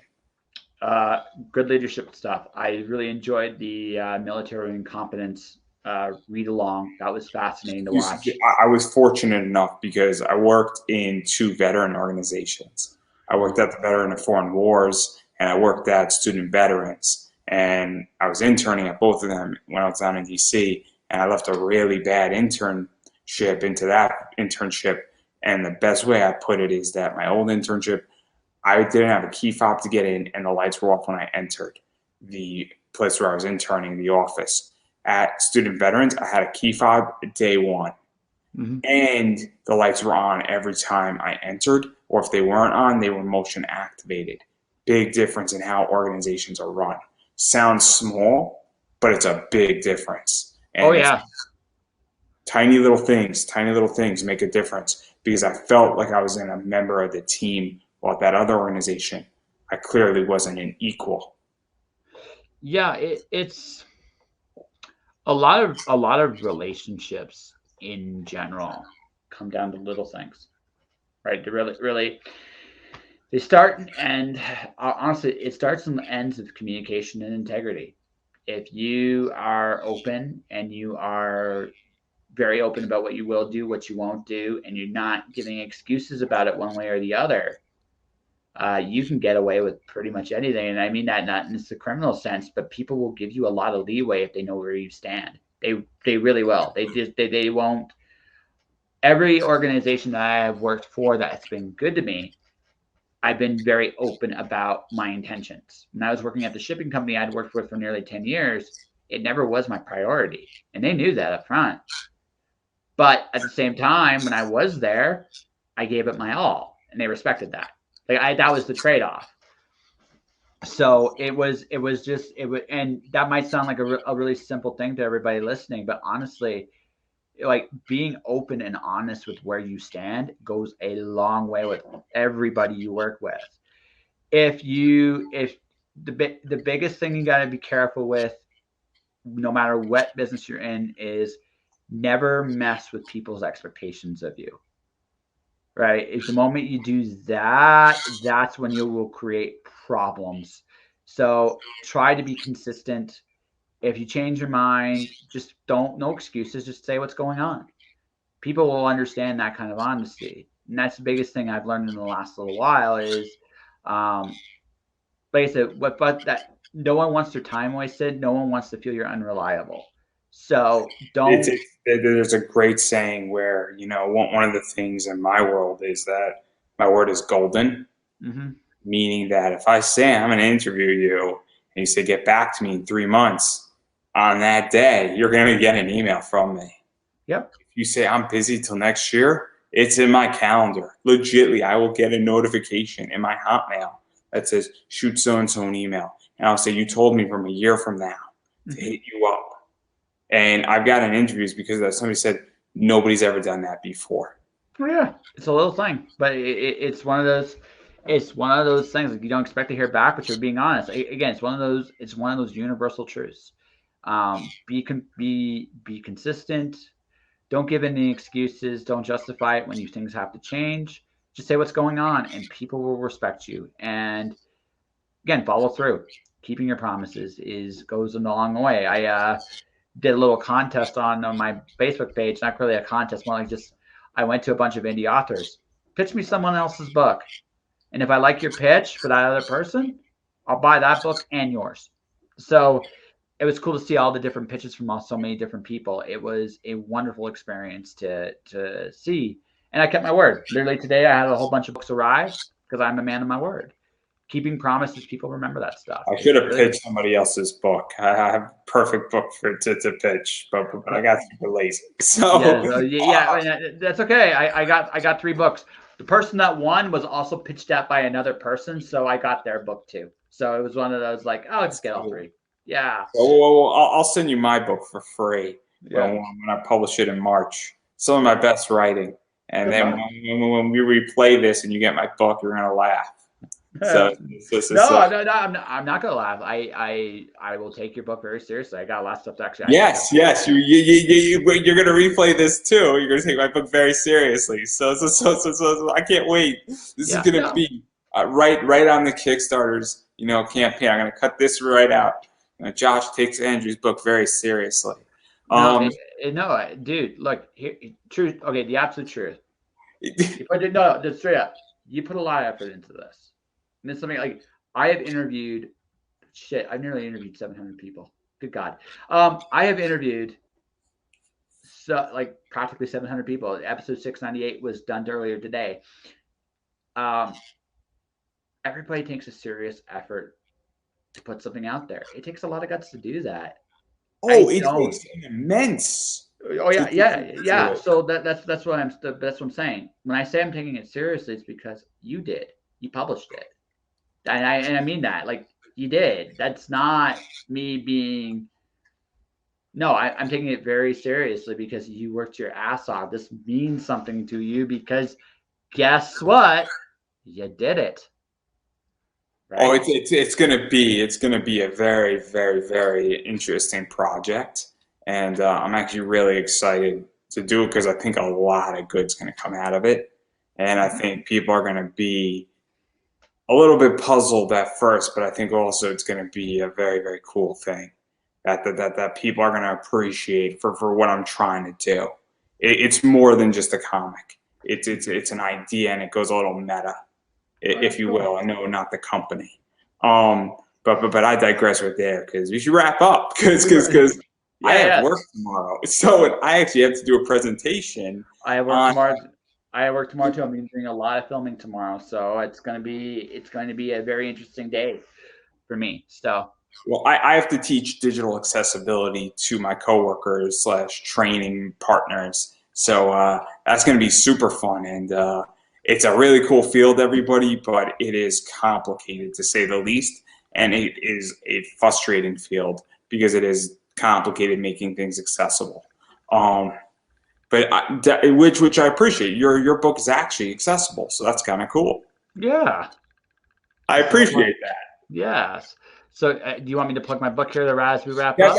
I was about to ask. Yeah. I was about to say, I'm going to give you a chance for self-promotion. I would ask you about comics, Kickstarter, COVID, but I think we pretty much covered all that. So, where can people find you? Because obviously, I put up the Amazon thing where people can pick it up digitally because it's right now only digitally available. It's only digitally. Yep, it will be. So here's the bad news, ladies and gentlemen. It's going to be digitally available to at least July. My artist is getting married, and there's some things I want to do for the physical book with her before I release it physically. But it will be out physically probably later next year. If you want to support me now, go on Amazon. You can also just read it on Kindle Unlimited. That will serve me just fine as well. I appreciate that. The link's there. My podcast is a 2018 Aurora Award winner, right? I have interviewed nearly 700 people. It's regularly features on Twitch, twitch.tv/justjoshingpodcast. Audio is available on virtually every platform you can find. It's everywhere. Give it a listen. We talk about everything from glitter to PTSD and everything in between you can possibly imagine. And that's it. I have talked to authors, other creators. I've talked to pro wrestlers, heavy metal bands. I've talked to comedians. I've talked to politicians. I've talked to sci-fi grandmasters, people just getting started. I do that. I do a regular show on myculture.ca. I host that with Sarah Stapchuk. You can do that every Thursday. I also am available for voiceover work, video work. I do commercials. I produce the video for the My Culture show. So I do video presentations as well. You can find me on my webpage, Pantalleresco. See how you spell that there, .wordpress.com, and you'll have everything I'm doing there. So on that note, and I've been saying this, is you have to support indie.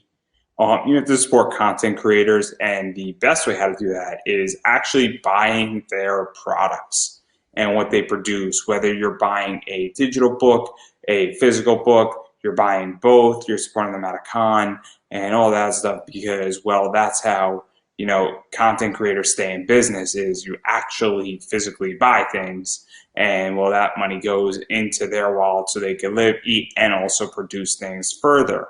But I get it, money is tight. It is the holiday season, and if you are struggling or you are tight on money, I understand that, and I think a lot of people do as well. What you should be doing is supporting people on social media, such as on Twitter, Instagram, Facebook pages. Also, obviously, check Josh out on Twitch, or anywhere where you listen to your podcasts, because obviously a listen goes a long way. Obviously, Josh has sponsors. So if you find a sponsor that suits you and you're interested in any of the products that he sponsors or has out there, you could definitely check that out. Also, Josh has a bunch of other stuff going on. I think you have a podcast class that people can check out, unless I'm mistaken on that. And if I am, I should actually mention that. So I am teaching a podcasting course on the Speculative Fiction Academy. Those that do this will actually learn how to do an audio, a visual podcast, and as a little bonus, I actually show you guys how to make an audiobook. So obviously that's out there as well. That's just another thing, but really checking people out on social media, subscribing to their podcasts.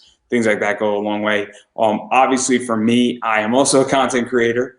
So I appreciate people who, like the Facebook page, check me out on YouTube. Obviously, that's Pop Anime Comics. On YouTube, it's Pop Anime Comics. On Facebook, I occasionally stream on Twitch as well. But I am rarely on Twitch when I'm speaking to comic people because I obviously stream in my group. You are more than welcome to join my group if you are a comic creator. That is Indie Comic Connect, and it's a free group to join, so anybody can join. Just answer those questions, and just don't post eBay links or porn, and you're all good.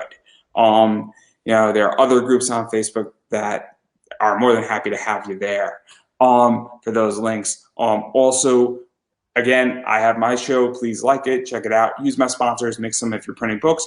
Use my code BCW Supplies for your bags and boards. Again, type Pop Anime Comics in at checkout, coupon code 10% off. And I have Buy Me a Coffee, so that's up there as well. So if you so feel inclined, buy me a coffee. I appreciate it. It's like Patreon, but it's just not renewable every single time. And you could throw me some bones right there. I appreciate all support. And yeah, I just want people to actually like and share my video out and check out what I'm doing, what Josh is doing, because, well, we're not here without you guys as fans. And so on that note, I am going to give you the final word. Well, first off, Andrew, thank you very much for having me on your show. I had a good time. We talked about a lot of everything. And much like everything. Yeah. Well, much like my show. I used to go anywhere and everywhere, right? So thank you so my book, Alice 1, I'm especially proud of. I really, really dug writing Alice, and I love writing Greek mythology. And I think you guys love that combination. It will rock. Kenzie Carr killed it in the illustrations she did in the book. They're amazing. I was really fortunate to work with her. The first book, Alice Zero, is nominated for an Elgin. So I promise you it's definitely a good time. And next year, you're going to see a lot more experimental work from yours truly. If you want to support me, listen to my podcast, buy my books, or if nothing else, share my work around. That would go a long way. Well, on that note, that is a wrap.